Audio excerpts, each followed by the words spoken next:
Welcome everyone to the Brant County Council meeting of June the 22nd. I'd like to thank everyone for making the time to be here with us tonight. I'd like to also take this opportunity to thank all the healthcare workers, the frontline workers that are making our lives a little easier these days, and people are smiling a little bit more. And I think everyone's breathing a little bit easier as there's a promise of maybe a normal fall or even a summer being dangled in front of us. So as long as everyone continues to follow the provincial directives, I think it's going to be a wonderful couple of months coming up for us. So thank you to everyone that makes that possible. I'd like to take roll call first. Please just say you're here if you are, and if you're not, then I won't hear that. Councillor Wheat, you're first. Present. Councillor McAlpine. Present. Councillor LaFerriere. Here. Councillor House. Present. Councillor Bell. Present. Councillor Pierce. Here. Councillor Chambers. Right here. Yep. Councillor Miller. Here. Councillor Coleman. Here. And Councillor Gatward. Present. Thank you. Second thing on the agenda, please, is the approval of the agenda. Are there any additions or addendums? I don't think there are. If there are, no. Seeing none. Councillor LaFerriere. Thank you, Mr. Mayor. Moved by myself and seconded by Councillor Chambers that the Brant County Council agenda and addendum for May 25th, 2021 be approved. Everyone's clear. All those in favor of the agenda as it stands? Thank you. Anyone opposed? It's carried. We're going to move right on to number 4-1, please. And that's a delegation from 230 Oakland Road. And we have Sherry Graham.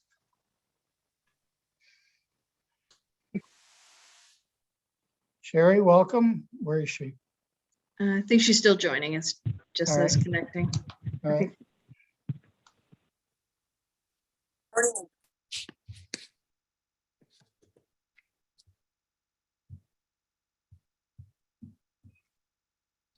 Mark Tremack, I'm here. Yep, still a few minutes, Mark. I think got a couple of delegations first. Okay, I just stepped back. Thank you. Sherry. Sherry, we can't hear you. Sorry. That's okay. Welcome. And Thank you can begin whenever you like. Oh, sorry. Okay, I missed that first part. Sorry about that. Okay. So first of all, I would just like to say thanks for having me again tonight. I think we're all looking forward to getting this topic off of your agenda. So anyways, thank you for inviting me again. I also wanted to thank everyone for reading the lengthy package that I sent. I know it was perhaps overkill, but I just really wanted to sort of get my points across, because in the previous meetings, I didn't really feel like I didn't really understand the process, for one thing, so I really was ill prepared.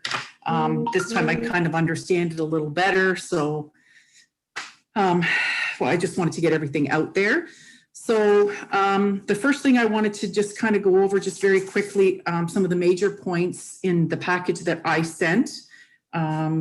So, you know, in hoping that I would get support from the councillors. The one just, and again, very quickly, I just put some bullet points in this letter that I wrote at the very beginning of my package. You know, we pay taxes too. We pay commercial taxes on that property. I just wanted to point out the fact that, you know, this has been supported by the County of Brant from the very beginning, from the Planning and Development Committee. The Grand River Conservation Authority also supported it. The environmental impact study was positive and favorable to us having the food cart there.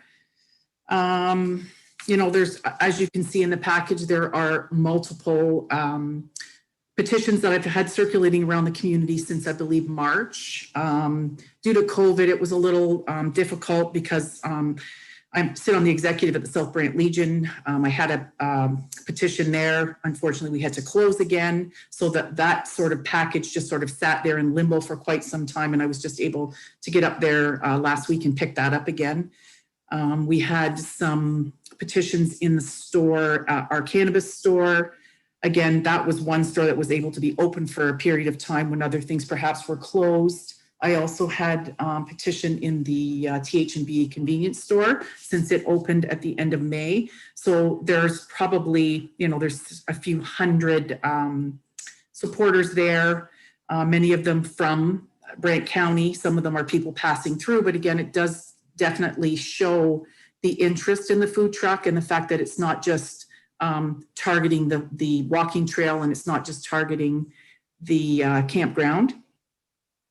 And there's clearly a need for it if people are supporting it and signing on there.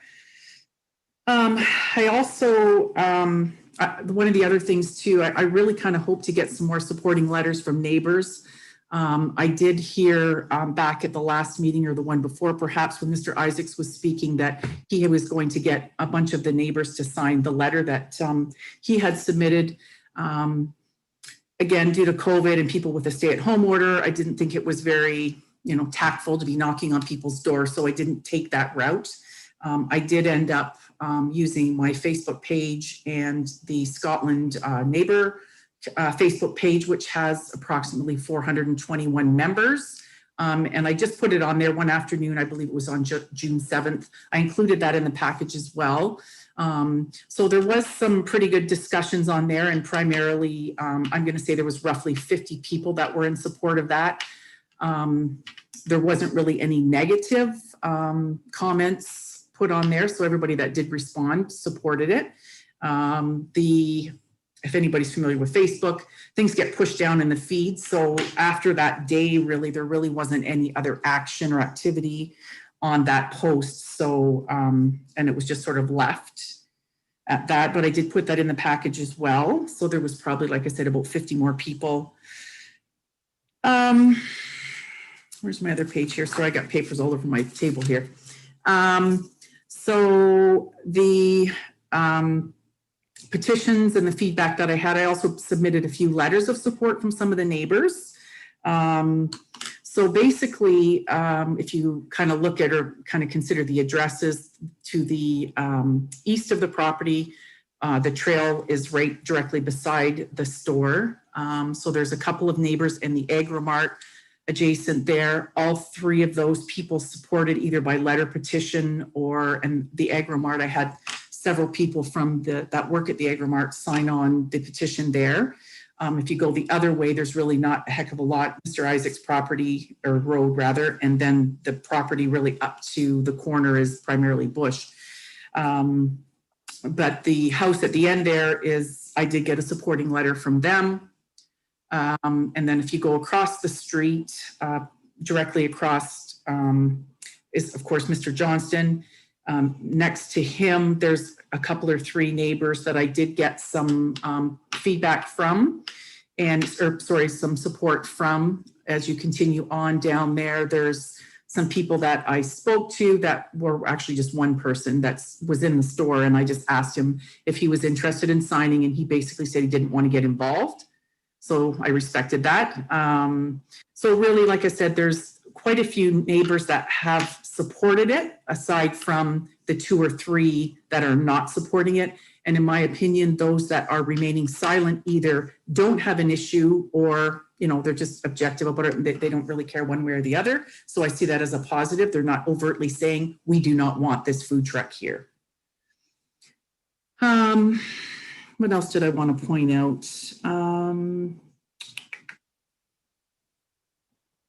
So some of the main issues that we're talking about is, again, garbage,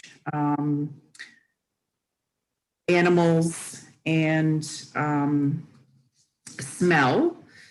These things are highlighted again in the submission from Mr. Johnston.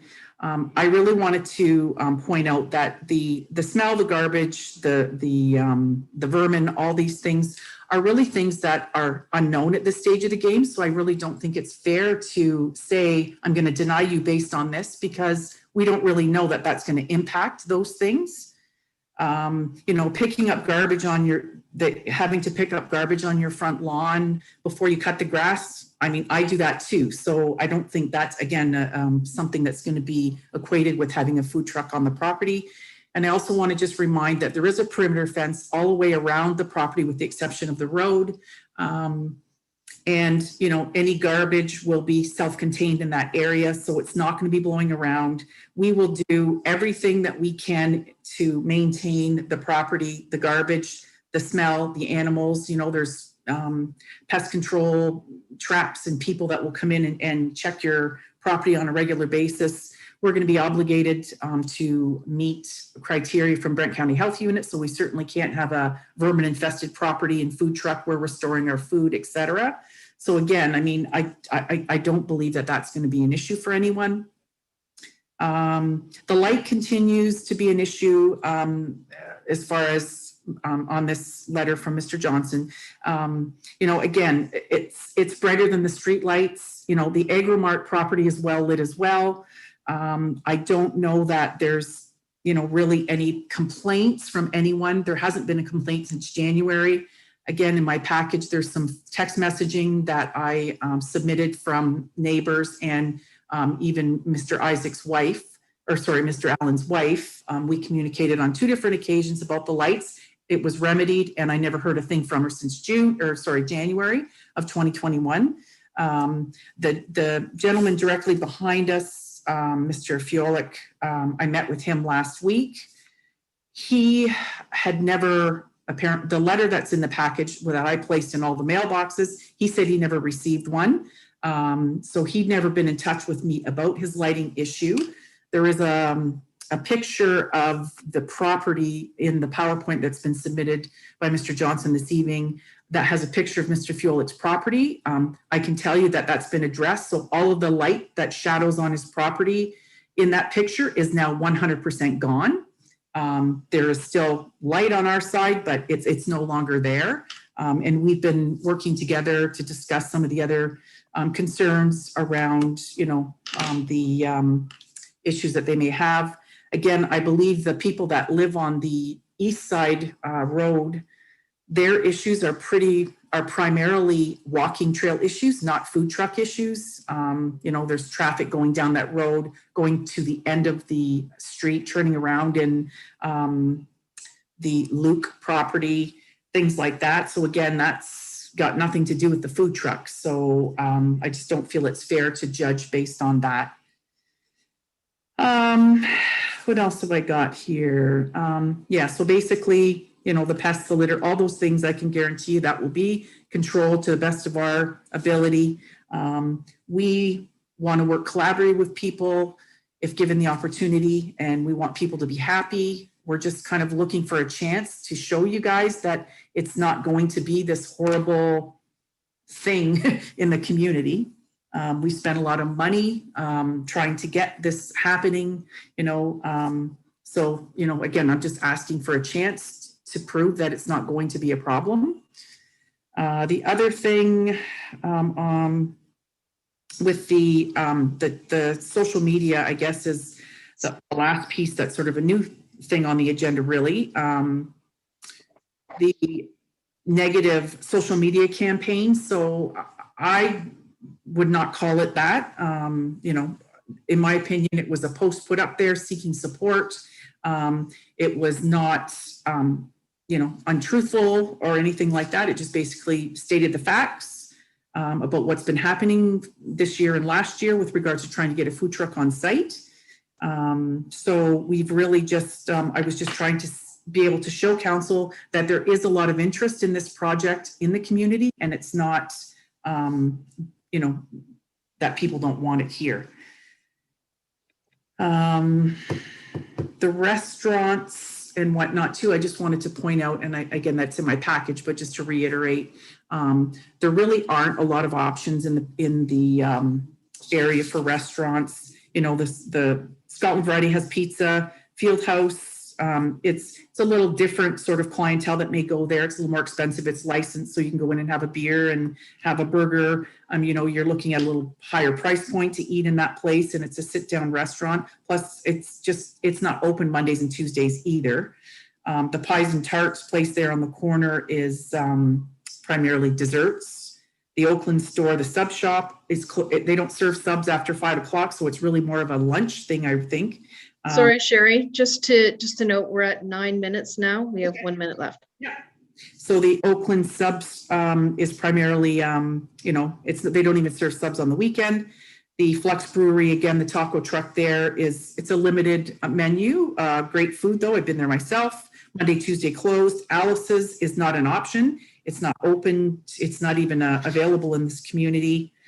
They travel around. The Willow Lake Park is not open to the public. You have to go in there and visit people that are camping. And Sam's Place doesn't serve food. So the other thing, and I'm interested to hear, and hopefully I'll be able to jump in when Mr. Johnson does his presentation, is he's used some pretty big words in the presentation about harassment. So I'm interested to hear what that's all about. But again, at the end of the day, we want to be good neighbors. We are good people. We've lived here. I've lived here all my life. I've had my dad, my grandfather. We've all been here in this community, supporting this community. We're not horrible people, and we will work collaboratively with our neighbors to make this a successful venture. Thank you. Thank you, Sherry. Are there any questions to Sherry from council? No questions?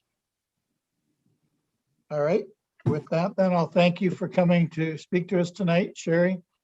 I know it's been a long process for you. Councillor Wheat, what do you want to do with the delegation? I'm going to move the delegation's information to 8.1. I have a seconder in Councillor House. Thank you. All those in favor? Sherry, we're going to put you in a safe place and you can see what happens later on in the program on the agenda. Thank you. 4.2, Chris. Oracle? I butchered your name, but you're welcome to speak anyway. We can't hear you. Larissa, Hi, are you there? hi, sorry, I'm not computer literate. Sorry. Can you hear me? I can. Okay, yeah, sorry. And it's Chris Odorico. It's a fun last name. Orderico. Thank Yeah, you. it's Italian. There you go. Yep. Hi. So yeah, Chris is here with me too. No major questions, I guess. I guess maybe just a statement. I actually had a really lengthy kind of complete opposing statement I was going to read, but then after talking to Kyle, and he said that Sherry had approached him, and then we just kind of further discussed kind of looking at her side of things and everything, and kind of the bigger picture. I think our biggest fear was throughout this whole experience, I'm not trying to like be mean, but like she never really approached us. I know we are tucked in the back, but no one really ever approached us, and we always kind of found things out by mistake or through other people. So we kind of felt like we were being kept under the radar, like it was supposed to be hush hush. So that we kind of just, it's a little turn off in that way. But then after hearing her speak again to Kyle and then just now, as long as, you know, whatever, if we do run into problems, as long as they get addressed and things aren't just put on the back burner because they're up and running now, we're okay to give this a try and support it and see what happens. But again, we just kind of felt left in the dark the whole time. So I think that's where a lot of our anger came from, not knowing what was going on until last minute or just hearing from other people. So I think that's where a lot of the upset feelings came from.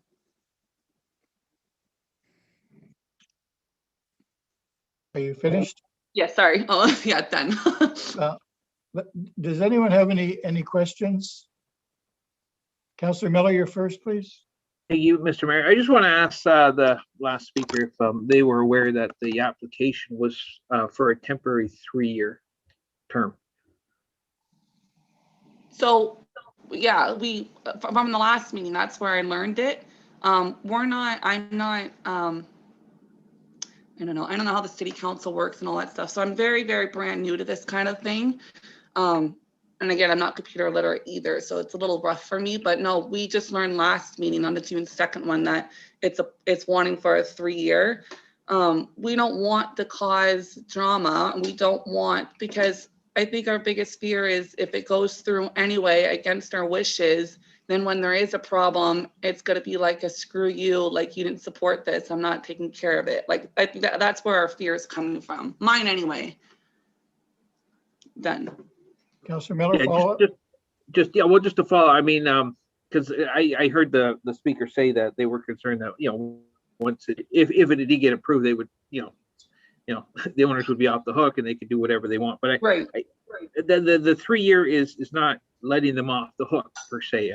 We do look at it in 3 years, and if there's issues, obviously it never gets renewed. So just, I think they'd have to be on their best behavior. So I just wanted you to rest assured on that matter. Yeah, that's good to know. Thank you. Thank you. Councillor Ferrier, you're next, please, and then Councillor Bell. Thank you, Mr. Mayor. Through you to Larissa. I just wanted to know too, are you aware of the bylaw enforcement options as well? If there are complaints, that you can email bylawenforcement@brant.ca, and we have a bylaw number as well. And they have to investigate if there's any complaints, or just want you to be aware of that, or make sure you are aware of it by asking the question. Yeah, no, I was aware that you can make complaints. I wouldn't know how to start, but I could figure it out if I ever had to. But I do know that if we had a complaint, we could complain to bylaw. Again, I just don't want it to come to that. I would just hope that she could reach out to us directly too, so we can meet her personally. That way, if there's an issue, I can go to her first, and then hopefully it would get addressed without having to do bylaw. I bet that's great. Bylaw would love to hear that as well. but bylaw is an option, and if you Google bylaw in Brant County, you'll definitely get contact information if you need it. Thank you. Thank you. Councillor Bell, please. Yeah, thank you, Mr. Mayor. Just again, for the benefit of Larissa, and I'm not sure whether she would know it, so that's my question. The zoning bylaw, our zoning bylaw, refers to temporary zones, and it says quite specifically, it is not intended that a temporary zone will permanently establish a use on a lot. So by making it temporary, it doesn't mean that it is inevitably permanent. Okay, that again, I was hearing things that they can kind of get grandfathered in, and then it's basically it's there because it's been there for 3 years. No, that's not the way it works when it's temporary. Are there any other questions to the presenter? Seeing none, well, thank you for coming and speaking to us tonight. I think it's very good of you to be honest like this, and with Sherry listening to, I think it's beneficial that she's hearing it from you. No other questions? Councillor Bell, what do you want to do with the delegation then, please? Yeah, moved by myself and seconded by Councillor Coleman that the delegation from Chris and Larissa Odorico be referred for consideration as part of item 8.1.1 tonight. Thank you. All those in favor? Opposed? Carried. Thank you. 4.3 is Michael Johnson, speaking on the same issue. Mr. Johnson. There. Hi. Hello, Councillor. Mayor, through you, thank you very, very much for allowing me to speak this evening. Speaking on behalf of Isaac, who is unfortunately unavailable. So I wish to make a small presentation. It'll be very, very quick, and then we can go to. Actually, Heather here, I do have another presentation that I put together. Is that permissible, or do we have to use that one? No, you can share yours. Okay, wonderful. Thank you.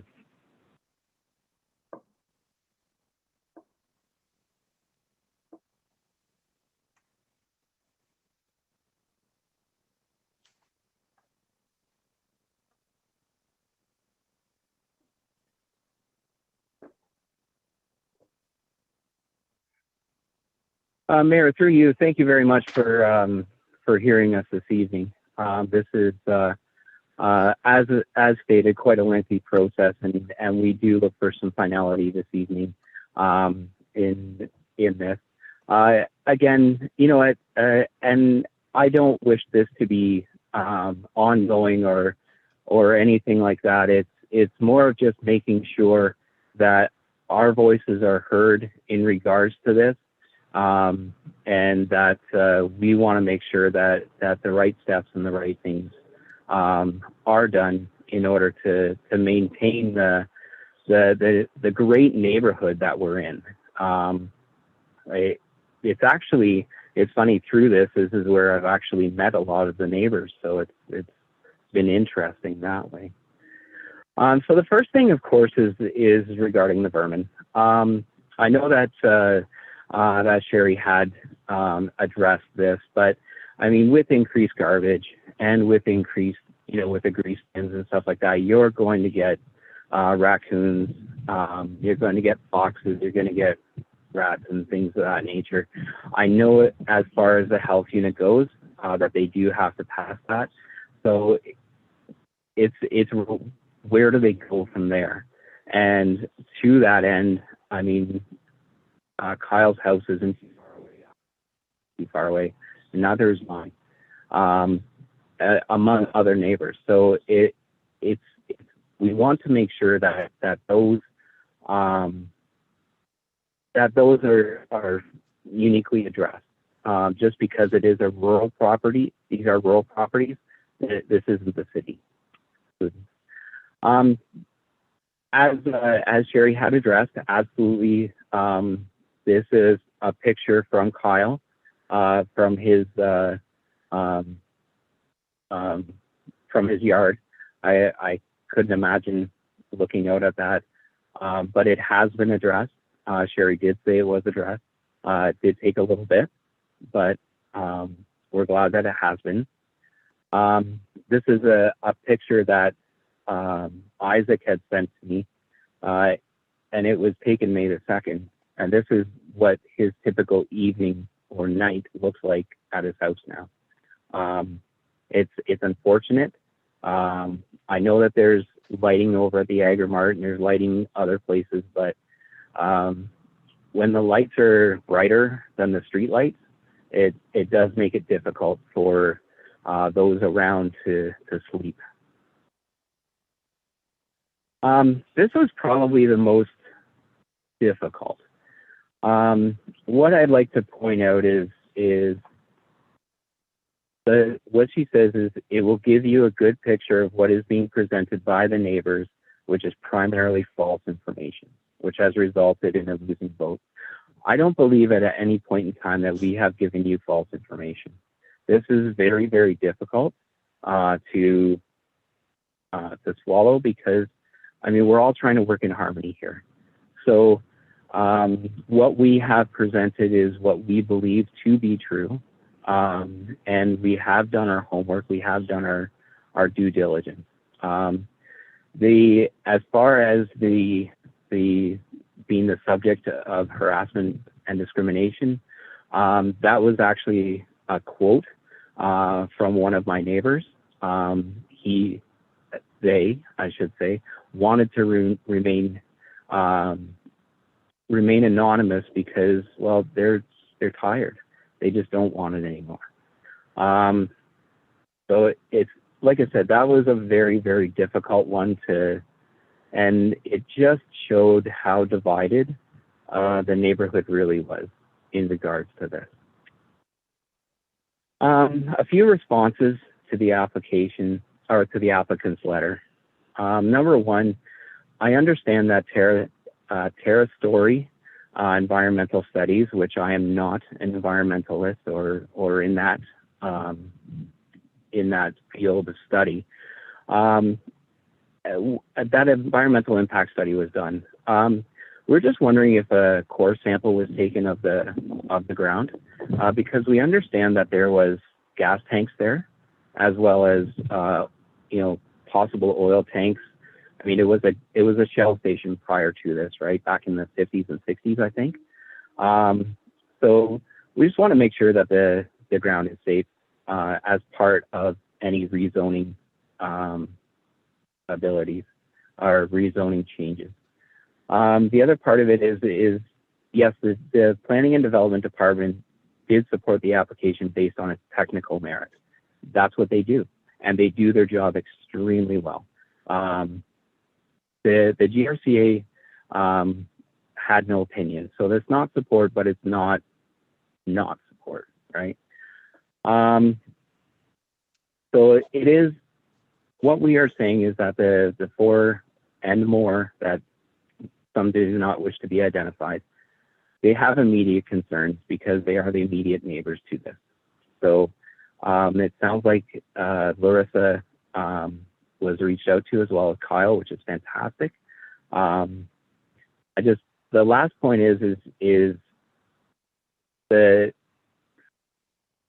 it was in regards to Mr. Allen in her letter, and I didn't feel that was very professional in how she addressed that.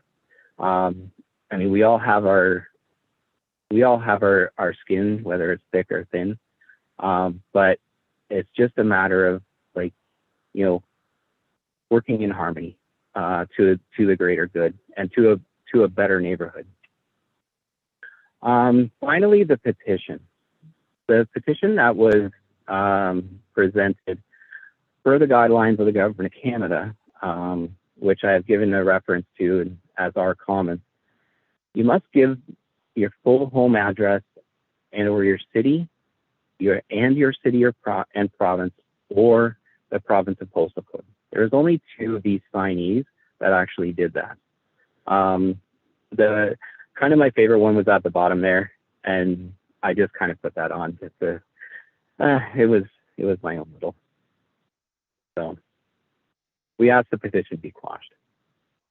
Our ultimate concern throughout this is the amount of times the applicant is able to touch the customer, and wanting to have that customer remain on the property to consume wares, be it ice cream, a hamburger, or possibly cannabis. We understand that cannabis is not permitted or lawfully allowed to be consumed on the property. However, you don't have 24-hour security there.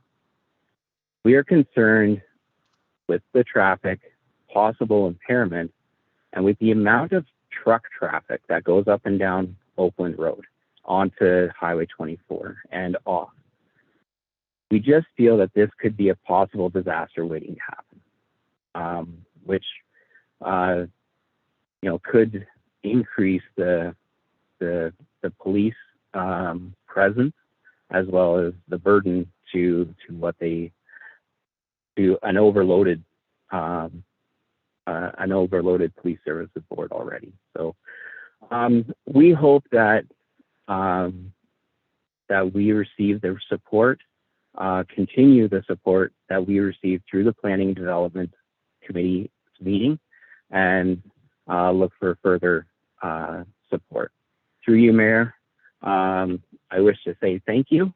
Thanks for hearing us, and we'll go from there. Thank you.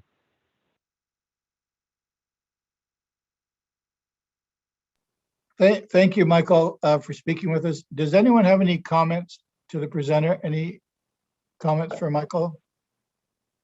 Councillor Gatward? Thank you, Mr. Mayor. Through you to Mr. Johnson. I know you live across the road and have a bird's eye view of this property. Have you ever seen the parking lot full? I'm just wondering about parking. And now we're going to add another business to the lot. And parking on Oakland Road it should not be permitted, because it would block sight lines and be very hazardous to the trail users. And I don't know, because I'm not down there, but I'm wondering, have you ever seen the parking lot full? There was one time 2 weeks ago on Friday that we did note that they had a great amount of traffic there. Other than that, I would say the average is 1 to 2 cars an hour, possibly, maybe a little bit more, but I have never seen that parking lot full. Okay, thank you. Thank you, Councillor Gatward. Anyone else have anything they'd like to add? Seeing no one, I'd like to thank you, Michael, for coming and Thank you. letting us know how you were feeling. Councillor Wheat, do you have your hand in the air? Yeah, I'm wondering, Mr. Mayor, and you can make a ruling on this, if we could move 8.1 forward rather than keeping Mrs. Graham and Michael Johnston and the other lady that was there, waiting for another however long it takes to get to 8.1. I would like to keep it in the order that it's in. We've had the agenda approved, and I'd like to keep it That's fine. going. That's- Thank you, Councillor. Can we get a mover, Councillor Chambers? What do you want to do at the delegation? Yep. Can't hear you, Councillor Chambers.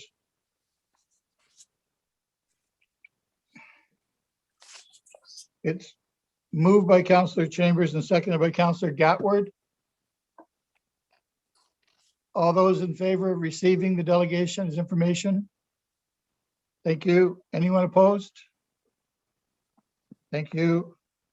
4.4, please. Mark. I did not have that on my list. No, not Mark. You're not Mark. Oh, Mark okay. is Mark the presenter. Demrick. And he's come to talk Sorry about about, that, Mr. Mayor. he's come to talk about grants. Thank you for the clarification. Mark, are you with us? I see your name, but I don't hear a voice. Mr. Drumack, are you online? Yes, Sorry. I'm here. Yes, can you hear me? Yes, thank you. Okay, thank you. You can begin whenever you like. Okay. Well, first off, good evening to Mayor and Council members. I'm back tonight to speak to the 129 King Street property in the core of downtown Burford. And the purpose is for a discussion regarding an application of a Brownfield property remediation grant request in the amount of $2,519.75. I believe everyone has a copy of, I try to make this brief, so I've got a one-page document. And I believe that was presented to council, or Heather has, okay, here we go with shared screen. So what I'd like to do is walk through with regards to the request, definition of a brownfield property, the potential contamination issues that were inherent to the property. I'm sure most recognized what this property looked like back in the early summer of 2017 when we acquired it. And then the benefits of the remediation to the county and to Burford in particular. So the Wikipedia brownfield definition is in urban planning. The brownfield land is any previously developed land that is not currently in use that may be potentially contaminated. The term is also used to describe land previously used for commercial purposes with known or suspected pollution, including soil contamination due to hazardous waste. So at the time in 2017, the property had previously been utilized as a commercial location for a business. It was sitting idle, and in speaking to members of the community, was defined typically as derelict. The idle property had multiple contamination issues as listed below. The first item, the building was a 125-year-old building. It had to be demolished due to its unsafe structural condition. The structure had completely shifted as a result of being jacked up to remediate the block foundation some 10 years previous. As a result, the roof line was sagging in the middle of the building, and both staircases offering entrance to the top of the building had collapsed. And there was significant water entering the building through the caved-in basement walkout. When we took possession, there was a good foot of water in the foundation. The second item, the original septic tank, was located within 6 feet of the Sandpoint well, which by county standards today is a major no-no. The tank had collapsed and it had to be professionally abandoned. We contracted EJ Septic to do so. And per county standards, the new septic holding tank had to be placed 50 feet rearward from the building. Not only location of the building, but also protection for the Sandpoint well to ensure quality of drinking water. The third item, an oil tank was removed from the property, and the property was connected to the natural gas hookup that was at street level. Guessing the oil tank was probably 50 years of age, judging by the condition and the rust when it was removed. The fourth item, there was an open dump pile. A lot of these older properties and some of our council members being farmers, the standard old dump pile was located in the back of the property, 6-7 feet tall. Up against the back of the barn that operates as the stand today. And all the runoff from that dump pile was running and leaching into the adjacent properties, including the bakery. In that dump pile, we found everything from paint cans, chemical containers, unknown bag waste, which we certainly weren't going to inspect, broken glass, metals, building materials. And we had it removed by excavation and soil replacement as we were excavating for the septic tank, holding tank. We dug down 4 feet and replaced all of the soil in that area with new soil. These specific examples very clearly demonstrate our complete property remediation and soil contamination efforts during the property purchase and new building construction project. The previous owner stated they would have abandoned the property had we not purchased it, as they did not have the financial wherewithal. Mr. Civic was well into his 80s. None of his adult children had an interest in the property, nor the finances to remediate it. They would have abandoned the property as a family. So the benefits of this downtown core remediation to the county of Brant, we had talked previous, but there was $30,000 worth of back taxes owed on that property, which naturally had to be paid upon legal transfer of title. There was the county avoidance of any demolition, permit, or legal costs, which cost us $20,000. The avoidance replacement cost of the failed septic tank holding system, which was leaching between the 2 food properties next to it, being the bakery and to the log house, unsafe condition with human waste, etc. And the fact that with the property in the current state it's in, the actual annual tax value has now increased by over $5,000 annually. Over a 20-year period, the county will realize an additional $100,000 in property tax revenues as a result of the building remediation. Even more importantly, resolution of major safety issues within your downtown core. The state of the building, the condition of the building was certainly unsafe, being the building is 8 feet on one side to a currently a pizza operation, previously a bakery, and 12 feet to the local eatery, the Log House. The permanent resolution of the wildlife contamination, that property, whether it be raccoons, rats, possum, there was a major wildlife population. We found it all in that building, and they were living there actively within that distance of 2 food establishments. The increase in the value of all the downtown core properties in the proximity to our subject property, including the post office across the road, and businesses such as Manning's who have moved into the area, certainly tidied up the area. And I think for all businesses and properties involved in that core area has been a major positive to the community with the Brownfield remediation. Values as well, obviously all those properties, not only due to the COVID real estate boom, but the fact that you know, a lot of times when you look at a nice street, people look at the worst house in the street and say, gee, you know, if we could fix that up, it would make some of the other properties more valuable. That was done. So the complete remediation of this derelict property, we use local suppliers wherever possible, contributed $75,000 plus in purchase of building materials and services from within the community, naming a couple local businesses, including Warren's, EJ Septic, and others. And, you know, went through a significant process here halfway through with the COVID impact to us, et cetera.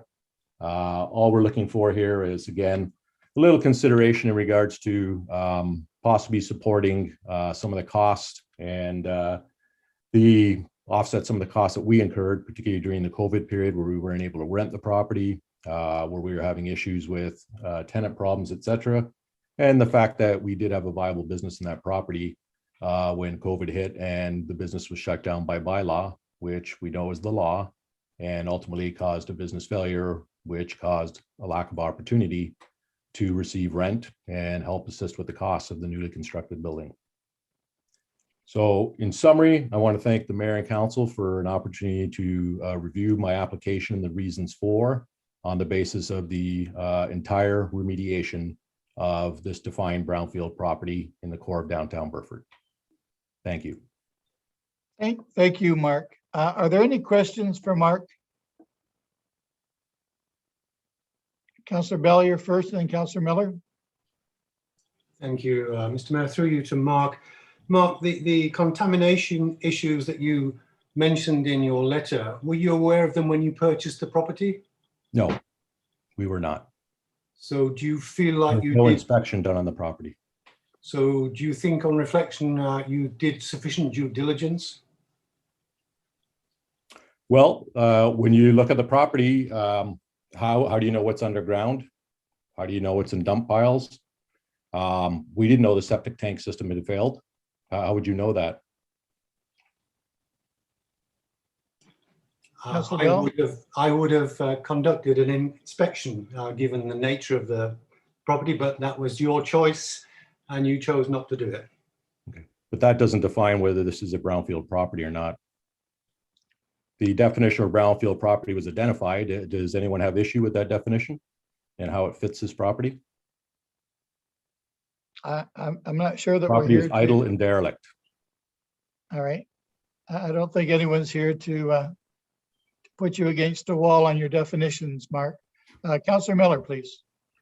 Yeah, well, actually, Councillor Bell kind of took my couple of my questions there. No, it's just three to Mr. Mayor, Mr. Dramack. Yeah, were you aware that the building was a tear down when you bought it? Initially, we looked at it as from a standpoint of the ability to renovate it, but when we got into review and brought in some expertise, they indicated there was 2 additions added to the building. They were not done to code. We had people like Andre Gravel come to the building, and the recommendation from county as well, inspection, was that it did not make sense to put any further monies in to try to remediate that building or reconstruct the building with the foundation issue that was there, and the fact that the building was basically split in half. Okay, so, I know quite a few people were aware that it was a tear down. So again, I think when you're offering or making an offer for a property, you would certainly look into that. And I mean, as far as the septic goes, you don't know Burford if you think you're not going to get away without putting it in a septic, because especially given the age of the building. But I'll leave that for another day. I'm just wondering, did you feel that the county failed to provide any municipal services such as snow clearing, garbage pickup, police, fire, ambulance coverage, any of that? Well, what I'm asking, Mark, if I could, what I'm asking is why are you asking the county for financial aid?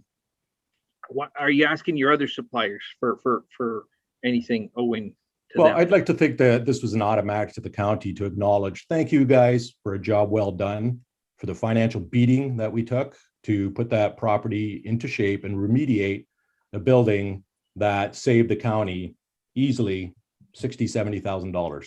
You would have incurred these costs. And I would have thought that the request here would have been a pretty straightforward, thank you very much. We're prepared to support your fair request. And that would be the end of the question. Picking up garbage, etc. The county picked up any garbage we put out front. We use no other services. Okay, thank you. Not about value for weekly services. That's not my request. Thank you. Are there any other questions? I'm asking for fairness. Any other questions for the presenter? Seeing none, I'm looking for a resolution. I don't have one. Is there anyone prepared to make a resolution on tonight's request? No one? Councillor Chambers? Mr. Mayor, are you looking at a motion to receive it? And then Well, are we going to deal with it at some point? Or are you looking at to deal with it right at this point? I was looking to deal with it right at this point because we as a council asked him to come back to us in this format. And so to keep him on the hook any longer or to deal with it another time, I don't think is very fair. So if there's a resolution that gives it direction, I would appreciate it, Councilor Chambers. Well, in that case, Mr. Mayor, I'd be prepared to put it on the table for discussion, move that the request for the grant be granted. Seeking a seconder? Seeing none, is there a second resolution?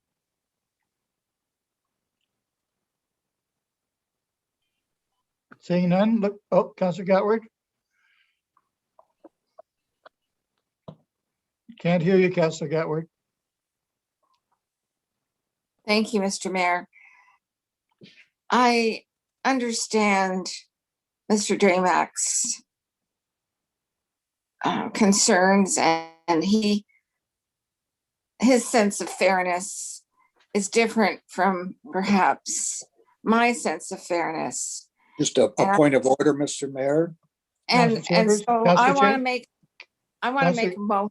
If we're discussing it, then a motion is in order. But if, like, I would have liked to have discussed it as well. But if Councillor Gatwood wants to make a motion to put it on the table, which you were asked, rather than discuss it, then I think that would be appropriate. But if we're going to discuss it, I'd like to discuss it as well.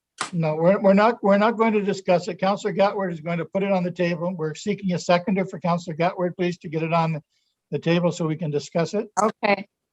Okay, my motion then, Mr. Mayor, is that the request be denied. Seeking a seconder. Councillor Pierce, now it's on the table, it has a seconder. Any discussion before we call the vote? Councillor Chambers. Well, thanks, Mr. Mayor.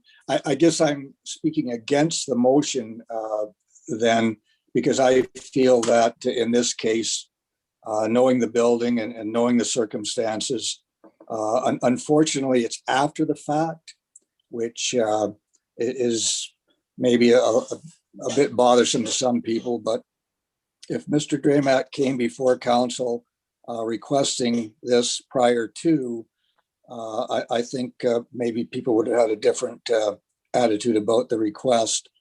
The fact is that everybody seems to have benefited by this, except Mr. Dramak. And the county taxpayers have benefited, the community has benefited, the neighboring properties have benefited, and a lot of people have benefited, but Mr. Dramak hasn't. So I don't have a problem with a grant of $2,500.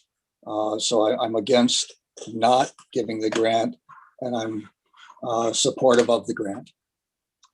So I would Okay. encourage people to vote against this resolution and allow me to place the resolution of support. Okay, Councillor Pierce is next, and then Councillor Wheat. Thank you, Mr. Mayor. Through you, I'm in favor of I seconded the motion of denial, and I'm in favor of the denial for a couple of reasons here. And Councillor Chambers just alluded to the fact that, you know, he's against it because he knows the building. Well, here's somebody that knows the building that didn't even buy the building. So we're talking about a person here that, as far as I'm concerned, and it's very unfortunate, don't get me wrong, I appreciate what's been done, but it's clear that due diligence was not done on this property. It is unfortunate. But what I would also, I guess I'm too late to ask Mr. Drumick now, but I would be curious to know that if in fact times were different, he was able to rent out the place and rent out the upper place and was making money on it, would he still be here looking for a grant? No answer is required on that, but I support the request for denial, and I'll leave it at that. Thank you, Councillor Pierce. Councillor Wheat, you're next. Thank you, Mr. Mayor. Through you, my comment is brownfields are usually dealt with, brownfield grant is usually dealt with through upper levels of government, i.e. the provincial government and the federal government. I don't have a lot of brownfield experience, and that's where it's usually dealt with. So if we want to get Councillor Chambers' motion on the floor, you're going to have to call a vote on Councillor Gatward's. If it passes, then the game's over. If it's defeated, then Councillor Chambers will have to make a motion seeking a seconder, and then we'll deal with his motion. Thank you, Councillor Wheat. We've sort of done that already. We Councillor haven't called the vote on Councillor Gatward yet. Well, we're still discussing it, Councillor Wheat. Councillor Laferriere, please. You have Thank you. anything to? Yeah, thank you, Mr. Before we call the Yes. vote? Yeah, thank you, Mr. Mayor. What I worry about is a bit is the precedent, because I mean, this came to us initially as tax relief for taxes owed, and it feels a bit like, and I understand Councillor Chambers, I think, made the request for the applicant to come through this way, and I understand why, but I worry about the precedent of, people who come to council for taxes owing and then trying to find some other avenue to receive those monies. If the remediation piece was looked at with the remediation and what was actually needed for that grant, but this is trying to fill the hole of the taxes owed and the tax relief using another method. And it's sort of the numbers may or may not match, and I'm just not sure if they will necessarily. And in addition to that, I mean, there are other pieces about due diligence, but I worry more about the precedent of, any business that failed in the county of Brant coming and saying, look, we deserve fairness in terms of a process that we're not the arbiters of fairness when it comes to if your business worked out or did not work out. We try to help, we utilize economic development, we have a robust grant system ahead of time. Kind of doing it in this fashion, to me, could set a negative precedent for others in the community to try and follow. So I won't be supporting, I will be supporting Councillor Gatward's motion on that ground. Thank you, Councillor. Any other speakers before we call the vote? Councillor Gatward and then Councillor Miller. Yes, thank you. Thank you, Mr. Mayor. Speaking to my motion. Well, I think Mr. Dramac's feelings of fairness and our feelings of fairness are different. We have to consider all the taxpayers, and by giving him this grant, they will be paying for it. And because he didn't do his due diligence before he purchased the building, now he wants to recoup some of his losses.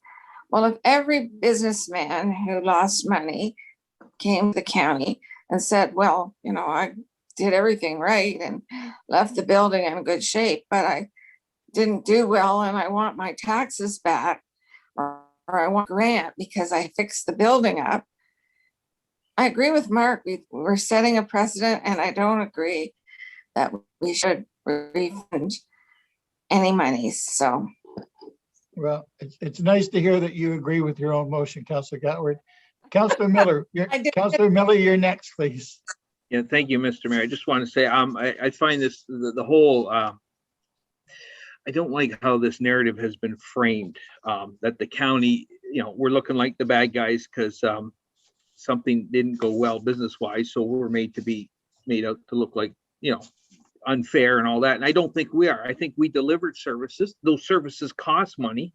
It's unfortunate the way it happened. I don't believe for a second what Mr. Dramack said about the civics were going to abandon the building. There was a for sale sign on it. I think they would have sold it eventually. Everything's for sale. It's just a matter of, is the price right? And given the fact that it was, there's back taxes owing, it needed new septic, it was a tear down, that should have played into the price. That's just my opinion. And like I say, it is very, very unfortunate the way it turned out, but I don't believe that the county should be asked to pick up the pieces on this. I really don't. So that's my comment. Thank you, Councillor Miller. Are there any other speakers before we call the vote? Councillor Wheat? To the rest of council, don't feel bad. I've been on council for a long time and I've always been known as the bad guy. So that just goes with the territory. Well, Councillor Wheat, I'm glad to see you're good at something. And being the bad guy is what you're good at. You're just dandy at it. So there you go. We have a motion on the floor by Councillor Gatward. It's seconded. Call the vote. All those in favor to refuse the grant. All those in favor to, all those opposed, sorry, Councillor Chambers. Thank you. Thank you, Mark. I'll see you next month. Okay. Yeah. It's a date. Yeah, I'll be going through the 219-220 survey that the county did relative to signage, et cetera. I presented all the information, et cetera, and heard nothing back relative to grants and support. Thank you, Mark. That'll be next month's presentation. Thank you very much. Thank you. Thank you. Moving on to number 5, please. The adoption of the minutes from the previous meetings. I believe that's Councillor Howes. Thank you, Mr. Mayor. Moved by myself and seconded by Councillor Wheat that the County of Brant Council minutes of May 25th, June 10th, and June 15th, 2021 be approved. Are there any questions to any of those sets of minutes? Seeing none, call the vote. All those in favor? Opposed? Councillor Gatward, are you in favor? I think she's frozen. Okay, so it was unanimous, I think. No one is opposed, carried. Is there any business arising from the minutes? Can we check? Councillor Gatward, are you frozen there? Heather, can you get to Councillor Gatward and have her call back in? Or we're going to have to deem her not present. I'll get someone to call. Thank you. Are there any business arising from any of the minutes? Seeing none, move on. Consent item 7.1. Councillor Coleman, you've got that. Thank you, Mr. Mayor. Moved by myself, second by Councillor McAlpine that Laurel Street reconstruction be approved. Are there any questions on that? Councillor Pierce. Thank you, Mr. Mayor. Yeah, so a couple questions I have here. When we get these reports in and there's 2 or 3 people that, you know, apply for the RFP and stuff like that, obviously the prices are, there's obviously a lowest price. Don't get me wrong. What strikes me about this one here is this price is so low. I just want to confirm that we're getting apples to apples with all these other things, because if you take the lowest price and the highest price, it's almost $900,000 difference.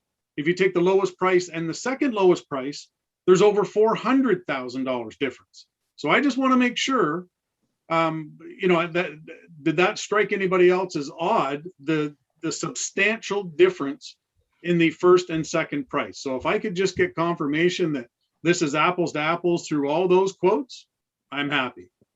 Great. Mr. Walton. Through you, Mr. Mayor, to Councillor Pierce. So all of the proponents of this, all the tenders did a bid on the same documents with the same specifications. So in this case, there was not a pre-qualification done that would eliminate unqualified contractors. I have discussed with staff, and they do believe this contractor can complete this project. So we are recommending acceptance. Yes, the difference in prices is quite high in this case, but that's actually not that uncommon to have prices which range substantially. If I could, Mr. Mayor. Yep. Yeah, and I agree. Like between your lowest and your highest, yeah, that's fine. But it was, like I say, it shocked me that, you know, between the lowest and the next lowest price was over $400,000. So we're aware of other work that this company has done in the area or maybe in other areas. Yes. Okay, I'll leave it at that, and I trust your judgment. Thank you. Thank you. Mr. Walton, I have one question. The bid that was the highest, had they done work for the county before? The one that lost out by the most? Yes, I believe they have. So they may have considered their 1 foot in the door, maybe? I'm pretty sure on this list, all 5 of these contractors at one time or the other have probably done work in the county. I can't confirm that with Capital Paving, but they've certainly been around for a long time and around the area for a long time. So the other 4 for sure have done work here in the county, I know. Okay, thank you. Are there any other questions to Mr. Walton before we make the vote to approve? Seeing none, all those in favor? Anyone opposed? Welcome back, Councillor Gatward. Number 7-2, Councillor Ferrier, you have this one? Yes, consent items to be received as information. Moved by myself and seconded by Councillor Bell that consent items 1 through 9 be received as information. Does anyone want any of them separated? Councillor Pierce? Thank you, Mr. Mayor. 7.2.8.1. 7.2.8.1. Thank you. Yep. Any other separated? Seeing none, we'll call a vote on everything but 7.2. All those in favor? Opposed? Counselor Pierce, let's talk about 7.2. Yeah, thank you, Mr. Mayor. Through you. 7.2.8.1 is the Brant OPP, the 2020, as they call it, MVC Motor Vehicle Collision Review. We discussed this at the last Services Board meeting, and I thought it was very good information for council to see, as well as trying to get it out to as much public as we can. I know there are some people that watch the Police Services Board meetings. They would have been privy to this information, but there's more people that watch council meetings and potentially could come and watch the meeting later that should be, this information I found anyway, and the discussion around the table was this was very good information to understand what's happening all over the county. Not just the reports we get is, they're speeding on my street and they're speeding on my neighbor's street, which absolutely is happening. And the OPP, they understand that and they're working on getting that. But this just shows that it's happening all over the county. And the spots they put in for their focus patrols are all on data that's collected, and there's rationale for each of the spots that they're using. And I would encourage anybody out there in the public to read through that. And if there is any questions, to reach out. But again, I just wanted council to see this because I think it's great information for all to have. Thank you. Thank you, Councilor Pierce. Councilor Miller. Thank you, Mr. Mayor. Yeah, no, I was going to ask for this one to be pulled too, because I read it and I just want to express my appreciation to the Police Services Board for thinking of us.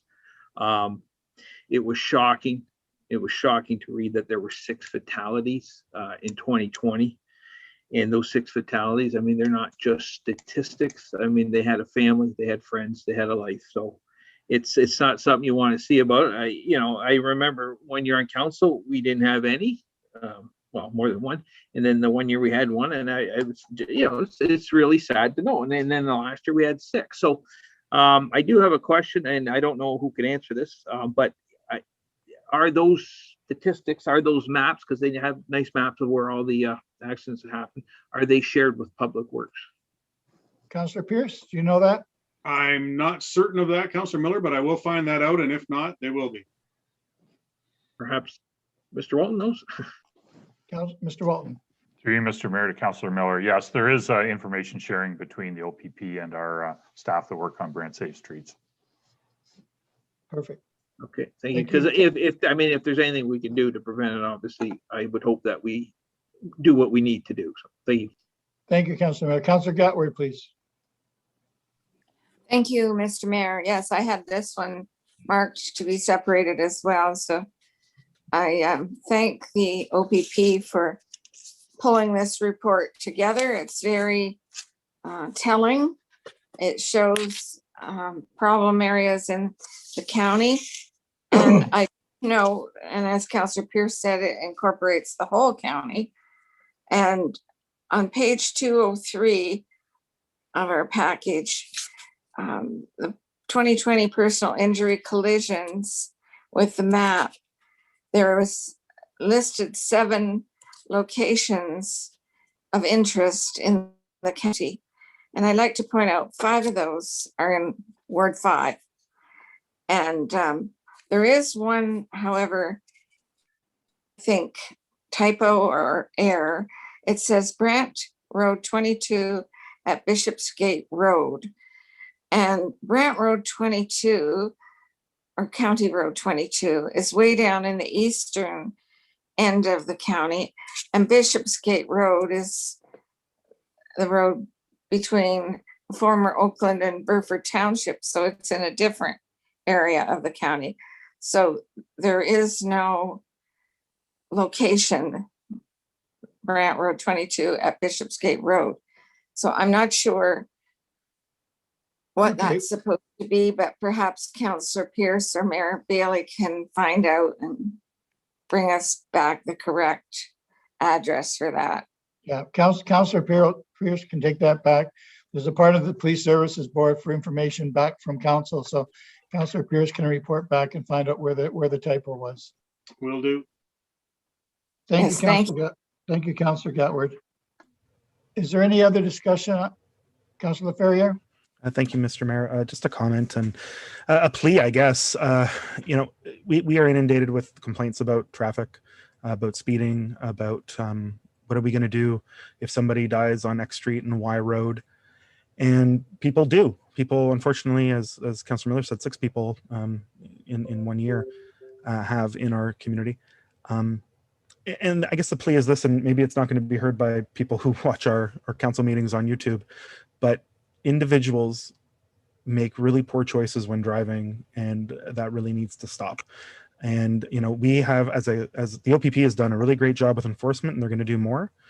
They've done a great job using data-driven metrics to figure out where to go.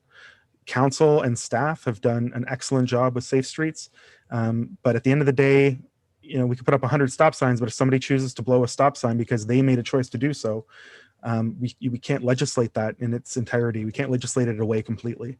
We can lower speeding. We can lower speeds on roads.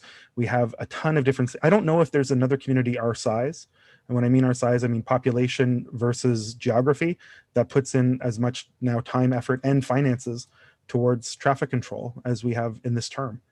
And the problem seems to be getting worse because individuals are making really poor choices. And that's something that's hard to legislate municipally. But I just want to, I'm at the point now of making the plea for people to just be better drivers. The systems work, the rules work if people follow the rules and follow the systems that are in play. And we're improving those systems, but people can still make those choices. And we can't have enforcement on every street, and we can't have speed bumps on every road, but everybody could drive better and more safely, and it's got to start with individual choice as well. So we talked about engineering and enforcement and education. We are doing those things. I remember when Councillor Chambers 2 years ago now brought up like 60 roads when we were talking about safe streets, and we had a chuckle, but to see those 60 roads and another 150 in reports like this, it's troubling. And I just hope that folks make better choices. Not to sound like a dad, but make good choices, people. Thank you. Any other comments or concerns? Then we'll call the vote on 7.2. All those in favor? Thank you. And just before we move on, I was personally very proud to see that we had made our final payment to Lansdowne Children's Center. I think it was a big commitment from us, and I think it really shone a bright light on the county for helping the Lansdowne Children's Center out. So I'm glad to see that payment's been made. Final payments be made. Moving on to 8.1, which is the committee reports. The first one is the Planning and Development Committee report, please, from June the 1st.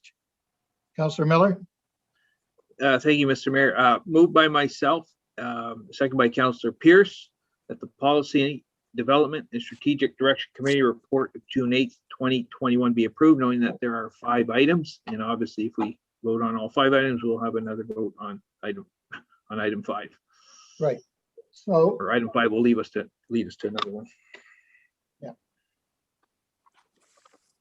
So we will deal with everything but item 5, I guess. Does anyone have any concerns? Councillor Miller?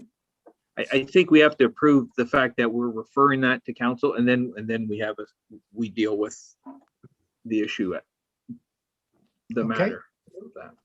We'll call the vote then. All those in favor? Anyone opposed to receiving? No. Okay.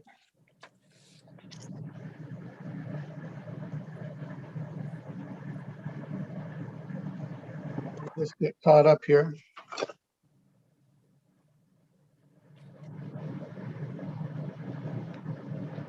I hear water. Okay. Councillor Miller? Yes, Mr. Mayor? Do you have it in front of you? No. No. I will in just a second. Mayor Bailey, there is no motion for 8.1. It's for council to consider the staff report. I think Matt might be ready to introduce it. All right. I mean, I would certainly be willing to make the motion, Mr. Mayor, if you want at the appropriate time. Okay, Matt, if you'd like to speak to it, please. Thanks very much. So the applicant has applied for a temporary rezoning to rezone a portion of the subject lands from special exemption automotive commercial, that's C63 zone, to a temporary zone in order to permit the use of a mobile refreshment cart. And that is for a period of 3 years. This application was previously proposed within the natural heritage zone portion of the subject lands. And since that time, the applicant has amended their application to propose the refreshment cart now completely outside of that natural heritage area within the commercial zone.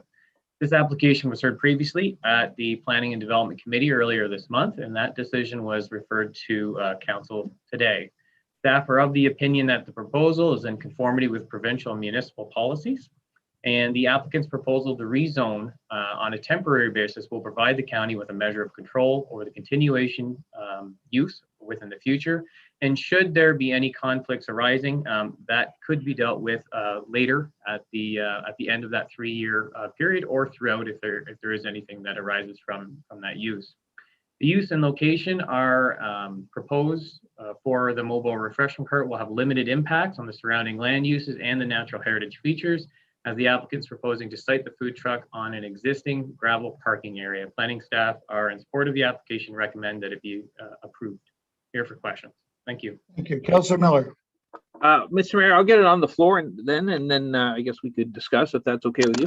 That would be great. I have a seconder in Councillor Pierce. It's on the floor. We can start talking Okay. about it. Yeah, I'll move staff's recommendation for approval. On that. Okay, seeking a seconder. I think Councillor Pierce had his hand up first. It's on the floor. Any discussion? Councillor Howe is your first, and then Councillor Gatward. Thank you, Mr. Mayor. In looking at the delegations today and having seen the previous delegations, I find the applicant's presentation of information both thorough and compelling.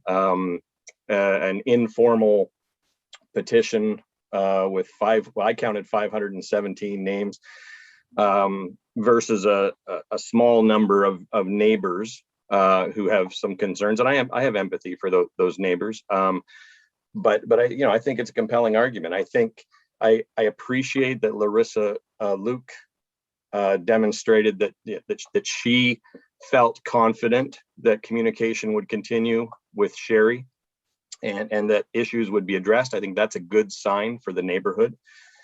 And I wanted just to speak to, I believe Mr. Johnston, at the end of his presentation, he said his ultimate concern was about impairment of people in the parking lot and the number of times that the business owners were having contact with the customer base. And I once again want to draw a parallel to the fact that I can go into downtown Paris and buy a bottle of wine at the liquor store, and across the parking lot I can have a ice cream cone or get a grilled cheese sandwich, and that doesn't mean I'm drunk when I'm leaving the parking lot. So all that put together is I am in favor of supporting this recommendation. Thank you. Councillor Gatward's next, and then Councillor Pierce. Thank you, Mr. Mayor. First of all, Matt is available, he said, for questions. And I believe that Mr. Johnson asked through the environmental report done by the company on 230 Oakland Road, if there was ground core samples done. And that question hasn't been answered. Matt, could you tell us whether or not that was done, because there was a gas station there? And I know there's concerns about contamination in the ground. Yeah, through the mayor to Councillor Gatward, my understanding is the environmental impact assessment looked particularly at the natural heritage features, the adjacent natural heritage features. The drilling into the ground would be something that would be more associated with a record of site condition should a use be going from a more intensive use to a more sensitive use. In this case, it's just going from a commercial use to a commercial use. So the EIS would not have had that included in it, nor it probably should it. So then it doesn't matter if their drinking water gets contaminated, because that situation has happened in Oakland before, and I don't think we want it to happen again in the general neighborhood. That's why I think there's a question there.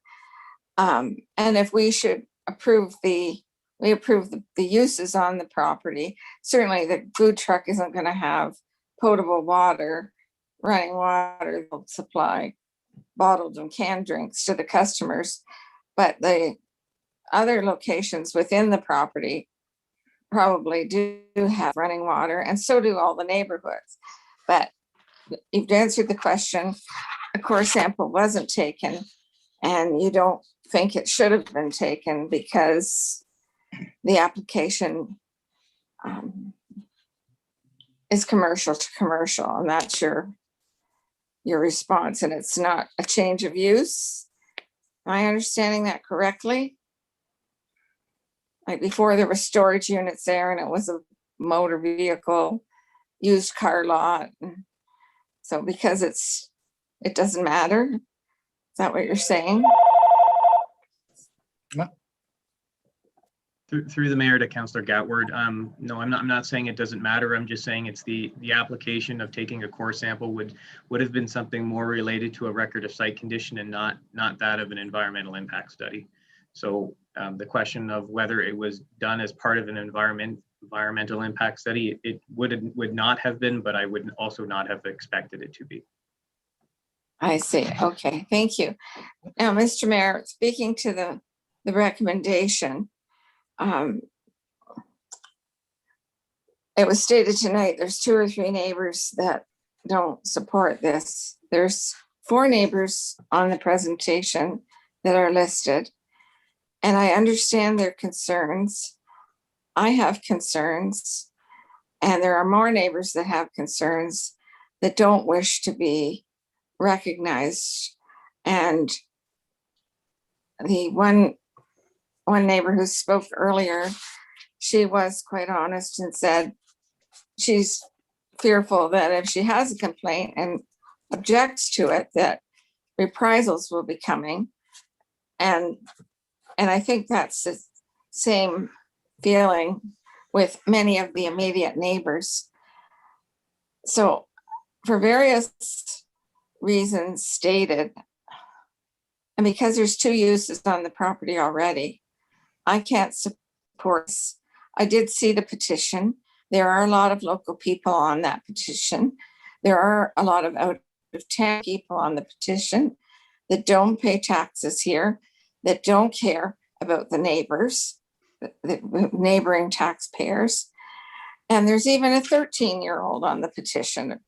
So I think that anybody can sign a petition, but they don't know all the repercussions and the consequences of the petition. So I don't support it. I may be able to support a 1-year temporary use, but we can get to that later in the discussions if necessary. Thank you, But I Councillor can't Gatwood. support 3. Sorry, thank you, Councillor Gatwood. Councillor Pierce, you're next, and then Councillor Ferrier, and then Councillor Chambers. Thank you, Mr. Mayor, through you. So this has been in front of council for at least 6 months now. The applicant has been asked to do a few things, to make several changes, and they've done them all with no problems, with no arguments. They were asked to do things, they did it. The info that we've been given by some of the neighbors and by the applicant is the fact that the applicant has reached out to them to see if there's any issues and has addressed the issues that she has been made aware of. Again, you don't know what you don't know. So if the neighbors, and just to correct Councillor Gatward there, the applicant said there was other neighbors that did not want to respond. So I think it's unfair to say whether they're for it or against it. I don't think that's fair to assume what anybody is or isn't against if they don't want to come forward. We need to be looking at this request by its own merits. This is for a mobile refreshment cart for a 3-year period. It doesn't matter what else is on the site. We can't combine it with anything else that's on the site. It needs to be looked at on its own merits. The existing zoning is commercial. What they're asking for fits into a commercial zoning. The business on the property is in fact that. The other businesses are as well, even though, as I say, I don't think it's fair to combine other businesses with the question at hand here, which is the food truck for a 3-year term. Yes, there's neighbors that are against this. They've spoken up against it, and good on them for bringing their concerns forward. But there's also neighbors right next door that are for this. So again, I think it's, and as Michael had alluded to earlier, it's kind of split the neighborhood up a little bit, which is unfortunate because, you know, small neighborhoods should stick together. But I think the point I'm trying to get across here is the fact, yes, there's neighbors that are against it, that live across the street, but there's neighbors that are for it, that live right next door to it.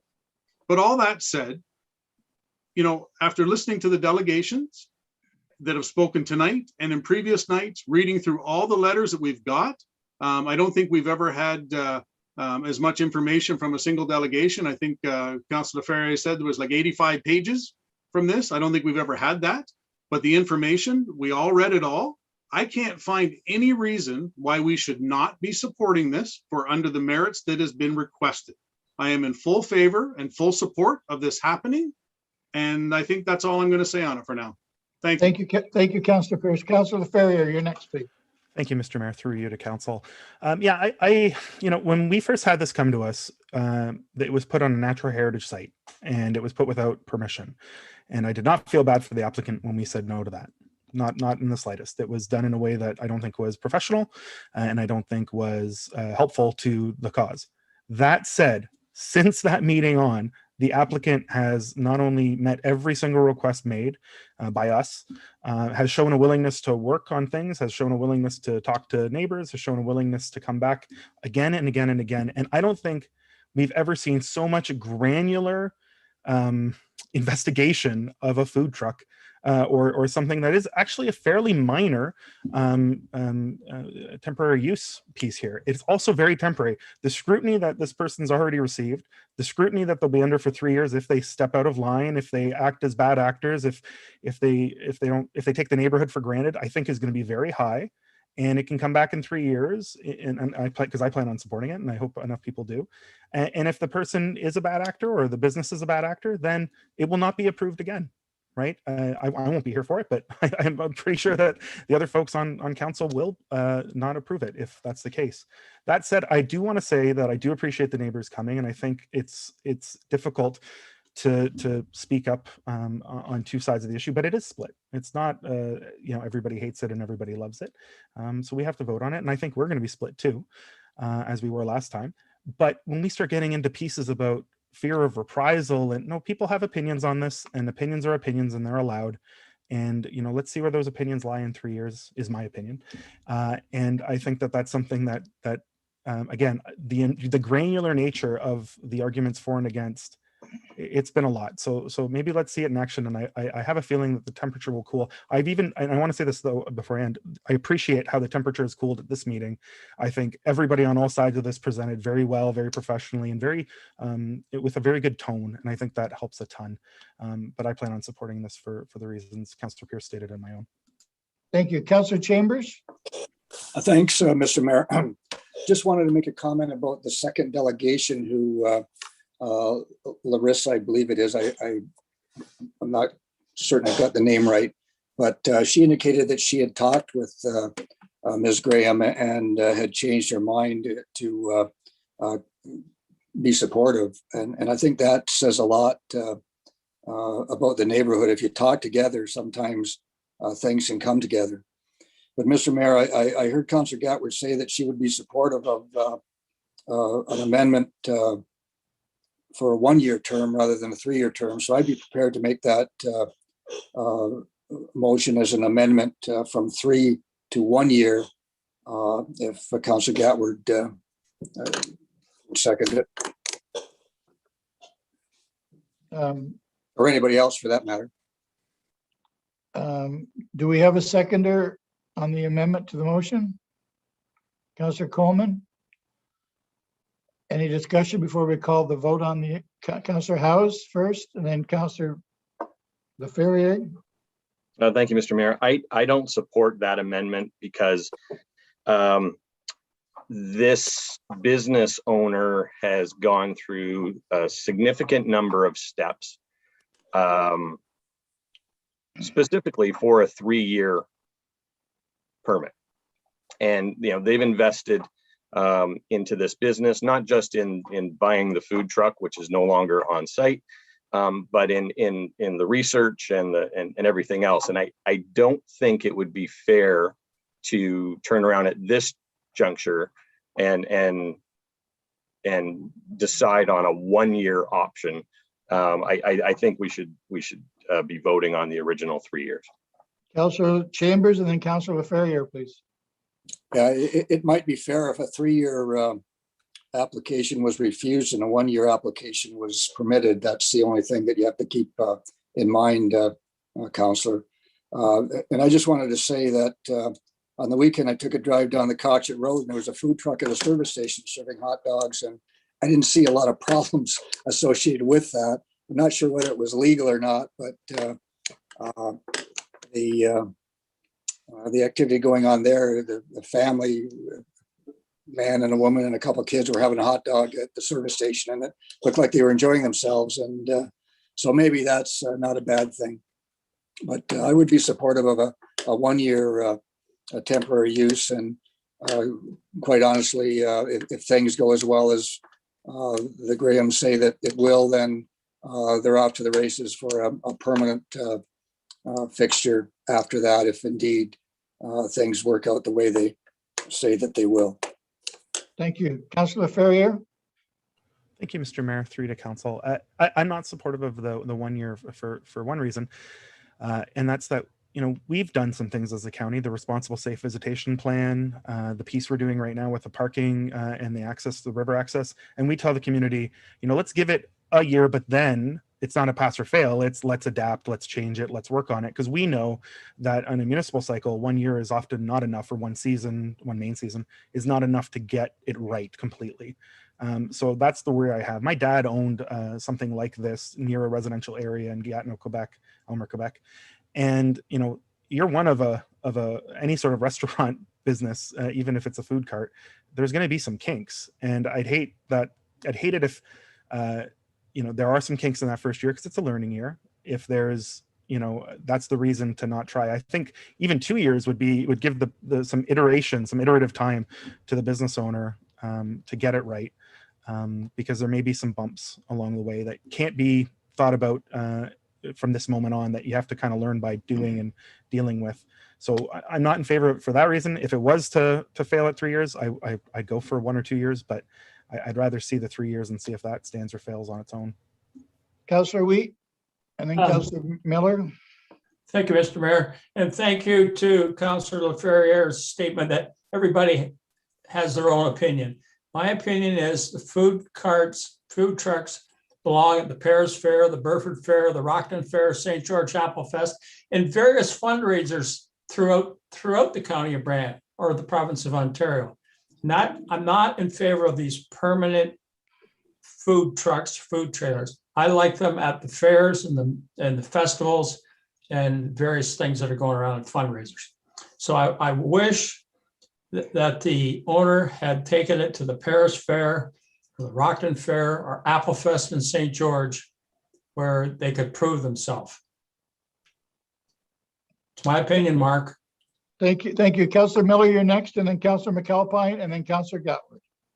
Yeah, I just want to say I'm not supportive of the 1 year. I think any business takes longer than a year to get going, to see how it works. I think 3 years is a nice timeline to see how it's going. Plus, I mean, it really does give the neighbors a fair shake. I mean, you don't judge a field on how well it grows corn based on 1 year, because you might have bad weather. You give it a 3 year period or more. So, and then you got a better idea of how it's going to work. So I'd like to see the 3 year go through. I think these applicants have worked very hard. I think they deserve that chance. To change it now, I don't think it's fair to anybody, not even the neighbors. Thank you. Councillor McAlpine, then Councillor Gutwood, and Councillor Coleman. So I just want to make the comment that on Sunday, I took the time to take a bike ride down to Scotland there and went to the variety store and had an ice cream. And I just found that everything was immaculate and clean. They were very professional. And given all the work that the applicants have put into this in sort of taking the time to address the concerns of the neighbors, I think they're the type that are going to take the time to do this properly, and I think that we should allow them the 3-year term. I don't think a year is enough to approve a job or a business. So I wouldn't be in favor of the 1-year application, would approve the 3. Thank you. So that's Councillor my- Gatward, Councillor Gatward, your last word, and then Councillor Coleman. Speaking, Mr. Mayor, to previous speakers, there was some misinformation. Councillor Pierce said that the neighbor next door is in favor. That is incorrect.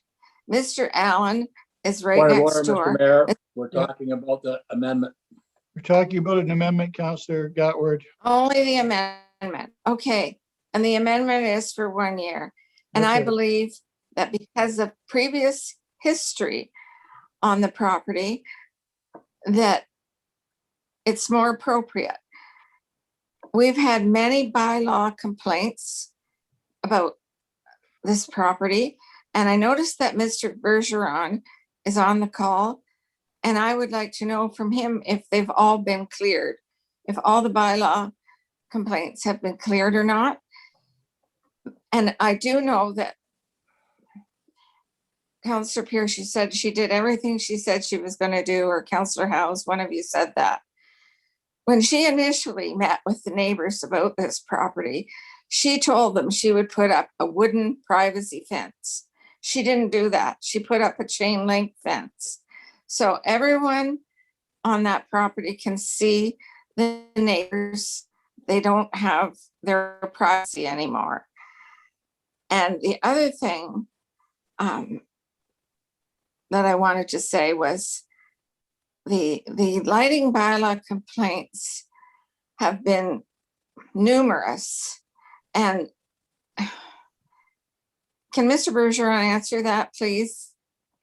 So that council knows, have they been addressed? And is there any outstanding complaints?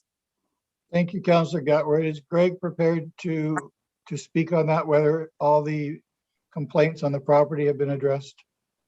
Yes, of course. Good evening. Through you, Mayor, to Councillor Gatward. There is one complaint that is open from January, and it's in relation to some lighting issues, and I believe that it's being worked on actively. I'm not seeing any activity on the file that's recent, but I know an officer did go and attend and didn't see any issues, but it's still open at this point. Thank you, Greg. So to attend at night, Greg? I am sure he would have. It's not stipulated here. It looks like it was in January, and it was about 6 p.m., 6:15. Thank you. And again, I apologize to you, your worship. No, that's fine. You couldn't have known the question was coming. Councillor Coleman? Thank you, Mr. Mayor. I second it for a 1-year trial, because I was hoping that if there wasn't, to see if there was going to be enough support with it, but it doesn't look like that's going to fly by the rest of council. So I will support 3 years. And I do think, and I will speak, and then I will speak after we make the vote on the amendment, Mr. Mayor. Thank you, Councillor Coleman. Councillor Chambers, do you want to yank it off the table, or are you looking for a seconder from someone else? Mr. Mayor, I was just trying to find a solution to allow the process to move forward. I'm seeing that there's not a lot of support from a 1 year. I believe that the feeling is that a 3-year application will pass. I'm not going to withdraw the motion because it's still in order, but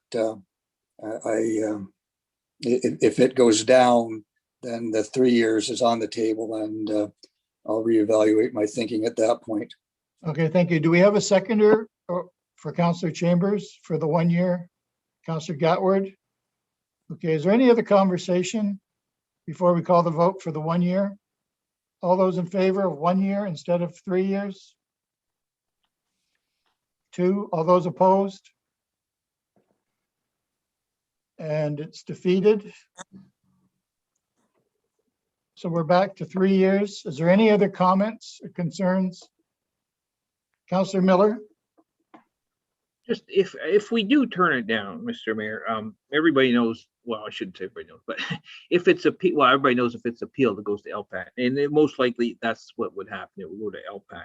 Where, given the fact that it is supported by staff, because on a planning basis, it makes sense. It's hard to argue against. And at that point, we cease to become the decision-making body, and we lose control. At this point, we have control. We do the site plan, and certainly anybody could bump that up. And as far as screening, lighting, hours of operation, anything like that. So that's why I don't think it would be wise to turn it down just for that, Matt. Just for that reason alone, I don't think it would be wise to turn it down. So thank you. Thank you, Councillor Miller. Just before we call the vote, Councillor Coleman. Thank you, Mr. Mayor. I will speak in favor of the motion and whatnot. I have had mixed feelings on this all along. I've been solicited by a few councillors and whatnot to see which way I was looking at this, but Councillor Miller summed it up right. It fits in with our planning. Our planning staff supported it.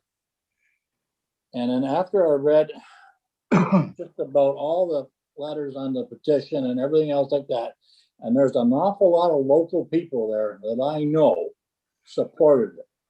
And furthermore, to Councillor Chambers, I do eat at that food truck on the Coxet Road.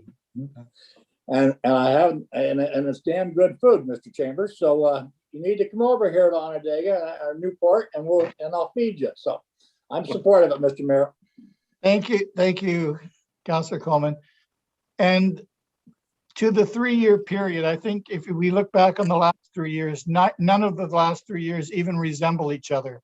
So to give them a 1 year anything is just the beginning point for the next 3 years, which could look like anything.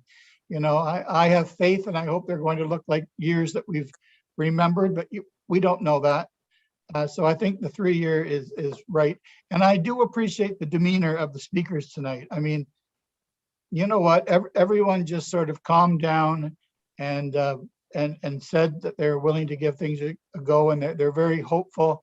I think they sounded very hopeful tonight. So is there any, Councillor Gatward, you're gonna cry all over my hopeful? No, I'm just going to state, Mr. Mayor, the previous planning meeting set the parameters around the food truck. There was a site plan by Cahoons, I believe. Councillor Miller mentioned that. That wasn't in with the staff report. But my question is, I take it that plan will be adhered to, and I'm not sure if there is a lighting plan on that or not, but I trust that would be adhered to. And also, the hours of operation for the food truck were stated by the applicant at one of our meetings. Is that carved in stone, or are they free to do whatever they wish through you to the planning staff? Or are we going to set the hours? No, Councillor Gatward, we're not going to set the hours. I'll tell you that right now. That's not our job to set their hours. That is a ridiculous thing to say, Councillor Gatward. Well, I just wanted to make sure that the hours that were stated at the meeting are the hours. Why wouldn't they be, Councillor Gatward? Okay, I won't, you don't have to answer that. And Greg has said that there is a lighting issue that's being dealt with right now, and the rest of the file is clear. Okay, Now, so you're saying, Mr. Mayor, then that the hours that were stated previously will be the hours for the food truck. I believe that that's what they think they're going to do, and I believe that if things work out the way they want them to, they would try to manage those hours as they stated. It's a brand new business. Who knows what they'll want to do next? But right now, we can't start micromanaging something that's never even been voted on. I don't know why you were doing this, Counselor Gatwood. No, I but- don't want to micromanage. I just want the residents to be able to know what the hours are, Mr. Mayor, and I think they have a right to know.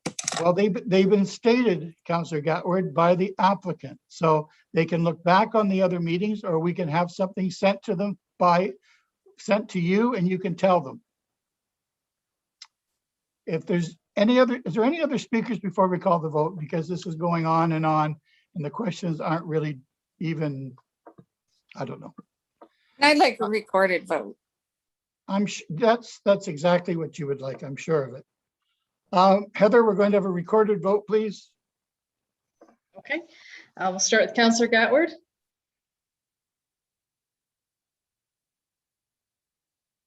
Counselor Gatwood, you're first. I was on mute, sorry. No. Okay, Counselor Coleman, Yes.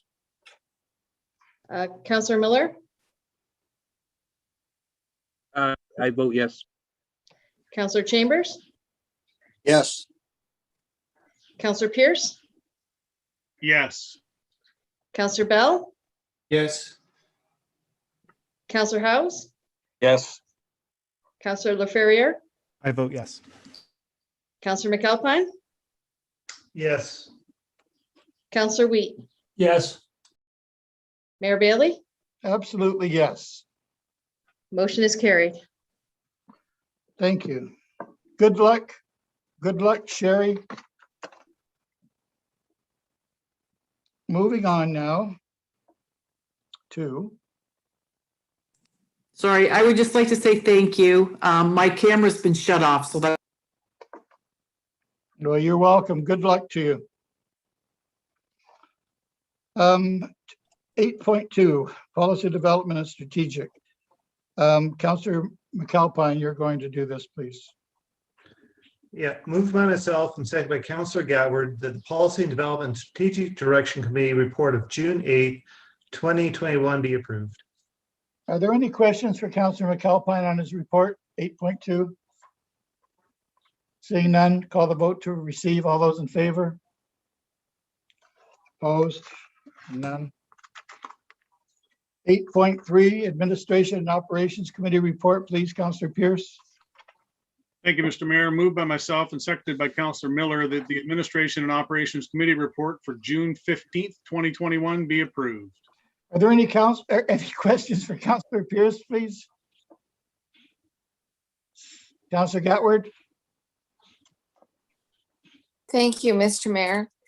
On page 2 of the minutes, number 8, recommendation number 8. And the City of Hamilton has scheduled some modifications at the intersection of Sawmill Road and Carlick Road, which is a boundary intersection.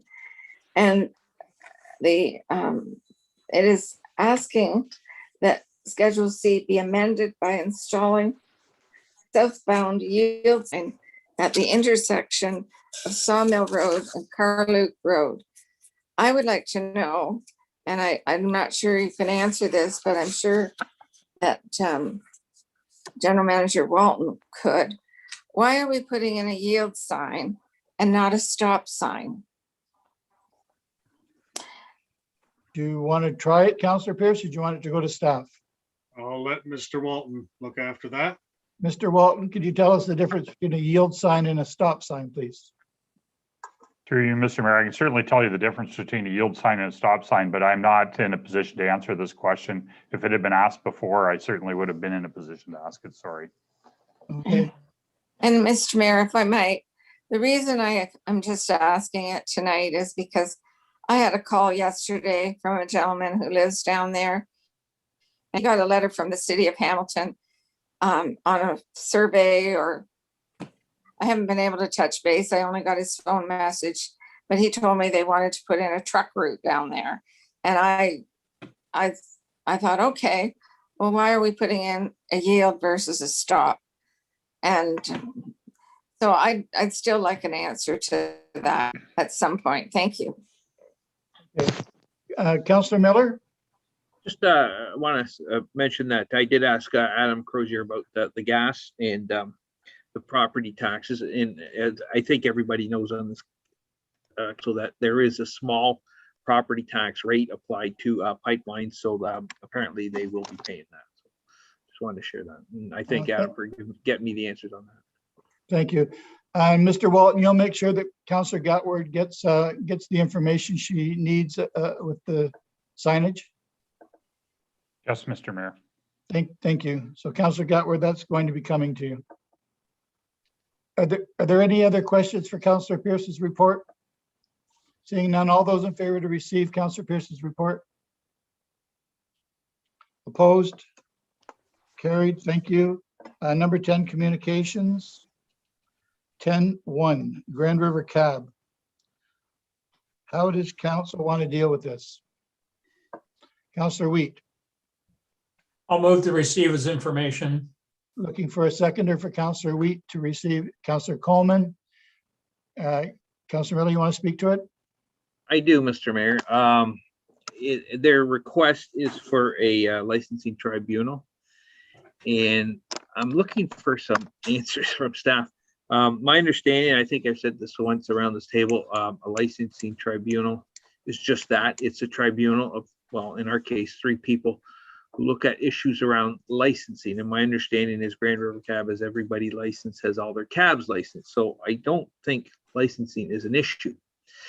However, and again, I could be wrong. Maybe it's for other things, and I'll certainly stand corrected. But that's my understanding. And but what I'm asking is, there's obviously some issues Grand River Cab has. We as a municipality, we have a lot of say on how to run their business, what rates they set, the hours they keep, the fact that they've got to have a presence in the county, yada yada yada. So we have a lot to say. So I guess my question for staff is, if they don't use a licensing tribunal for some grievances or some issues, how do they deal with these issues? That's what I'm asking. Is there an appropriate way to do that? And I'm looking for an answer. Thank you. Is our solicitor going to answer that? Thank you, Your Worship, and through you to Councillor Miller. Councillor Miller's account of how the licensing tribunal works is correct. The licensing tribunal and its bylaw 4110, so it's been around for over a decade, sets out the specific jurisdiction of that licensing tribunal. And it is to deal with issues of suspension, revocation, or imposition of conditions on a license. That's it. It is not a forum or a platform for airing of grievances against staff. The materials received by Grand River Cab has suggested that they are no longer going to provide 24/7 service. That they're putting the county on notice with respect to that. And if that measure is being used to trigger a licensing issue, thereby necessitating a hearing before the licensing tribunal, because it puts their license in jeopardy, that's called abuse of process. And if the matter were before the courts, typically when parties are using a process for some other motive, there are cost consequences. So to deal with Councillor Miller's comment, what he has said is absolutely correct. The mechanisms that are available to deal with some of the issues that Grand River Cab has identified are to continue to communicate with staff, which we have tried to do on numerous occasions, and that there's always mediation as well. There's always mediation that's available that the county has offered to other parties in the past. It's at no cost to the other party, and so that Grand River Cab can always avail itself of that process as well. Councillor Miller? Yeah, no, through Mr. Mayor, through to Jody. Yeah, no, I appreciate the answer. Yeah, I don't think the nuclear option is the way to go, where they stop doing what their requirements, and then again that triggers a licensing issue, because yeah, it doesn't bode well for them. But at the same time, I understand maybe why they can be frustrated. If people don't see a process, to get through stuff, I think that can be frustrating. And I'm not speaking to the legitimacy of their concerns. I'm sure, like, from their point of view, they are legitimate. From the other side, maybe some are, maybe some aren't. But so you're suggesting mediation, and I would like to ask Mr. Mayor a follow-up question. Could you just quickly elaborate on that, or is that something that we could save for a Friday file? I'm just wondering how that process works. Who mediates? Is it an outside party? Is it a staff member or council? Is anybody elected officials involved? Do they need to be? No. So through you, your worship, and Greg's, I see his face coming on as well. We've done this in the past with other parties. It is, and Greg will correct me on this because he knows more about it than I do. It is a third party, independent individual with training and specialization in mediation. And because obviously if it was somebody that was connected with the county, integrally connected with the county, then the person involved in the mediation may feel that that's not a fair and objective process. So we don't want to have that. The county engages a professional on this account. And Greg can correct me if I've said something inappropriate. Through your worship, that's correct. Jody's correct. I can piggyback on some of the information that Jody's provided.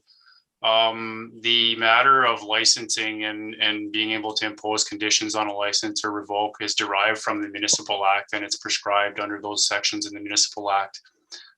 We also have the ability to lay charges through the provincial courts. Having said that, we always are open to some dialogue with our stakeholders and residents in the County of Brant.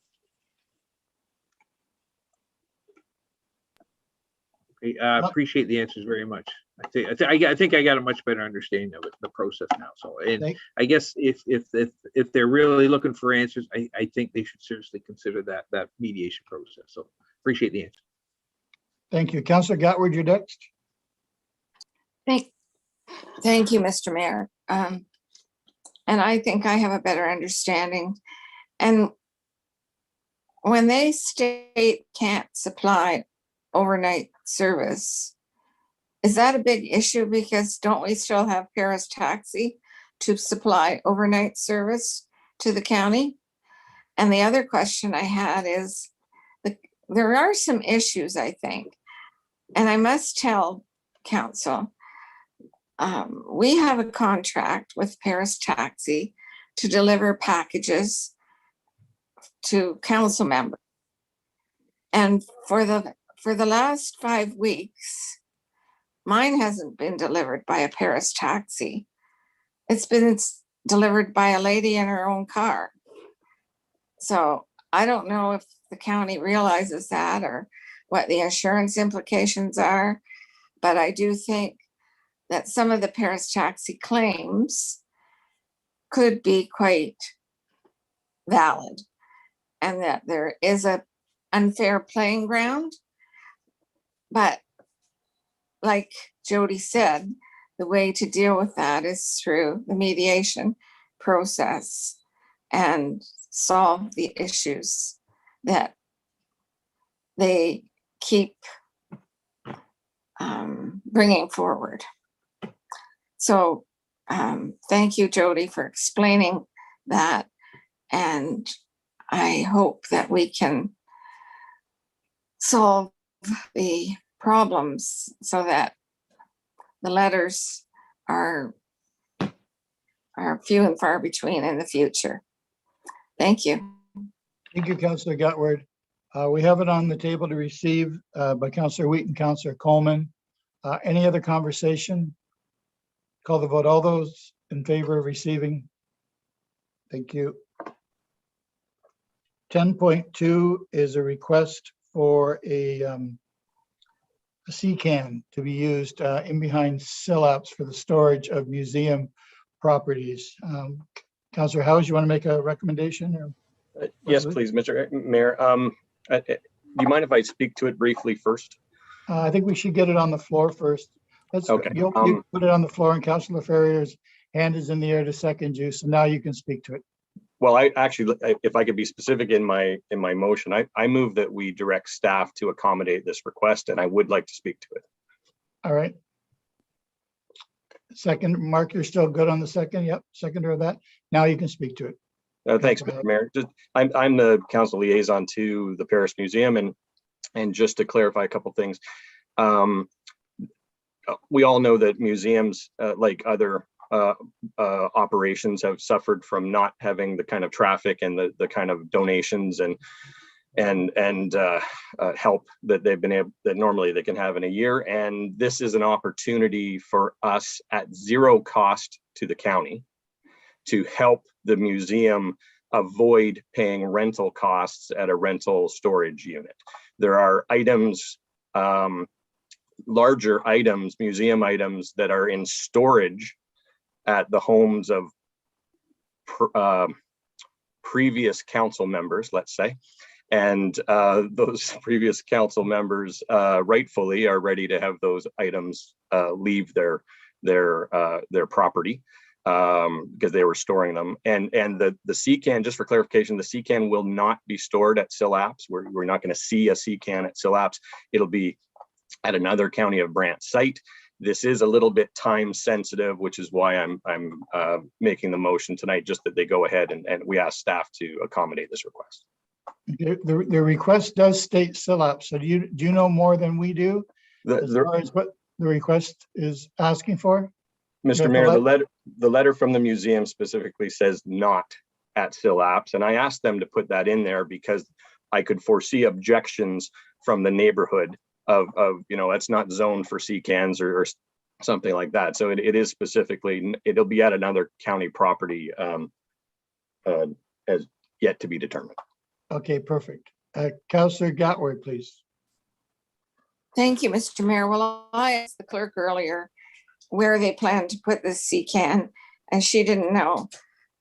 So I would like to know where it's being proposed, because as I'm sure all council knows, we have a bylaw prohibiting CCANs except for storage in agricultural areas. And Greg Bergeron can correct me if I'm wrong on that, or Jody, but there is a bylaw in the county about CCANs. So a point of order, Mr. Mayor. Councillor Howes has already indicated that the site has not been determined yet. He's already said it very clearly. They haven't determined where the site is. So how do we know whether it's zoned or not? That's irrelevant. It isn't irrelevant. Yes, it is. He's already said they have not determined the site. Okay. Give them time to find the site. All right. Councillor Howes will find it. Councillor Weed, I don't have my hammer. That's all right. I want to hammer something. Anyway, I think Councillor Weed is right, Councillor Gatward. He did say the site is not been decided yet, and we would certainly not pick a site that bylaw would not approve of. So and that's what I was aiming for, Mr. Mayor. I want to make sure that we don't break our own rules. Thank you. That's right. Now someone owes me a new phone. I think I just messed the phone up again. But anyway, I felt the urge to hammer something at that point, Councillor Gatward, and it was my phone. Is there any other questions? All those in support of the museum getting what they need? And there's no opposition. Thank you, Councillor House. Thank you for letting us know those extra pieces of information we needed to know. Thank you. 11 is resolutions. I don't see any other business. There was none stated, but that doesn't mean you can't think of something right now, and I'll let you speak to it. Is there any other business anyone has on their mind? Councillor Chambers? Just, it was on my mind, Mr. Mayor, and I'll be very quick. This week is the anniversary of a very infamous day in history in which a native of Brant County played an infamous role. I'm wondering if anybody knows what that is. The Cook family who built Brownfield Manor in Mount Pleasant. Young William Cook grew up there, and he left Mount Pleasant when he was 14 and went to the United States and joined the American Army, fought in the Civil War. That's where he met General George Custer. And he traveled with General Custer out to the Little Bighorn. And this week was the anniversary of the Battle of Little Bighorn, in which William Weiner Cook was killed alongside General Custer.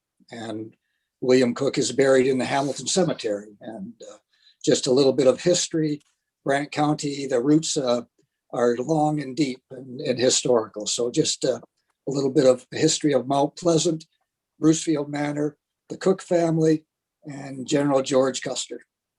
Well, thank you for that, Councillor Chambers. And now we've got Councillor Leferrier and then Councillor Gatward, and then we'll move on.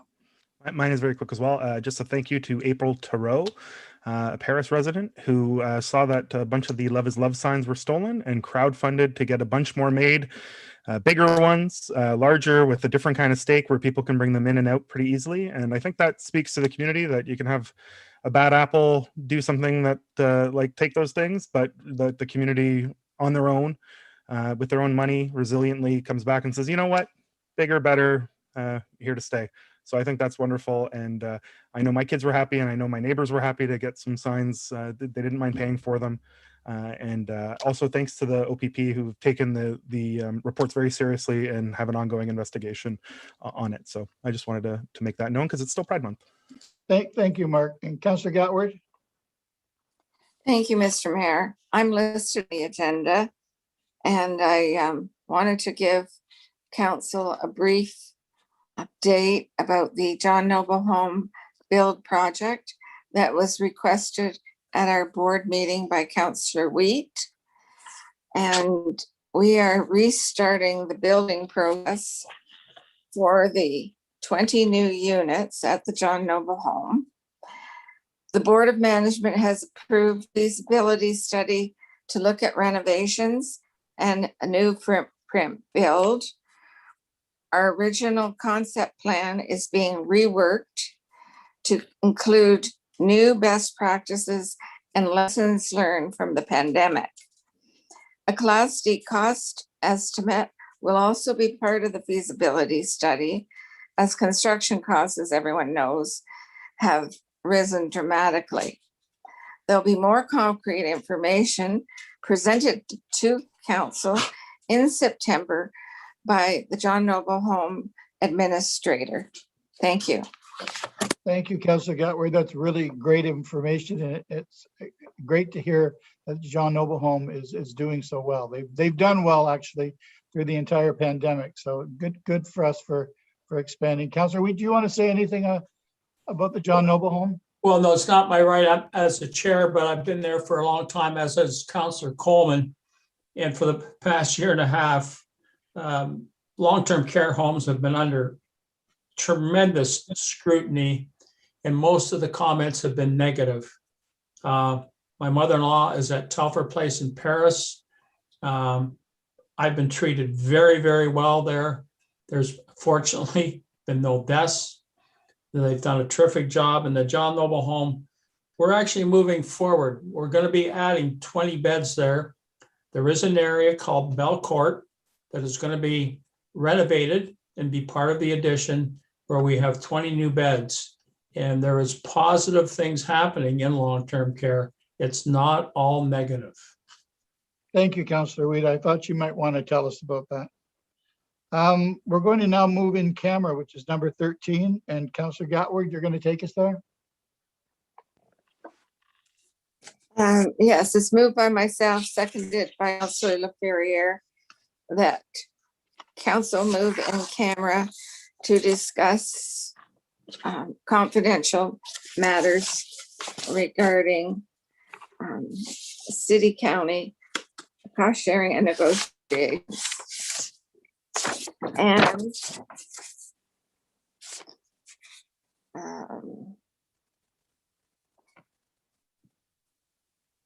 And 13.2, whatever that is.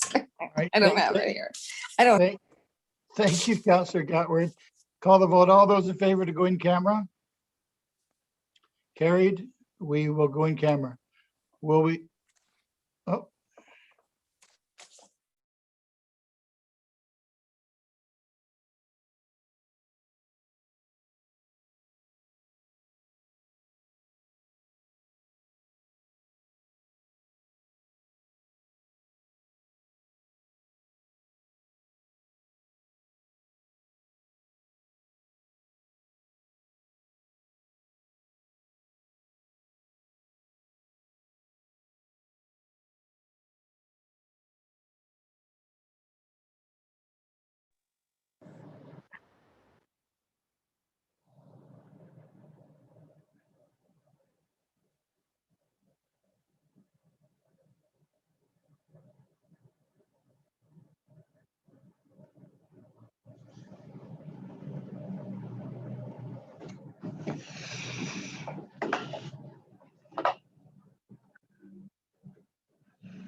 8-21 and 80-21 be now read a third time, passed, signed, and executed, knowing that 7921 is not receiving third reading at this time. That's the natural gas one.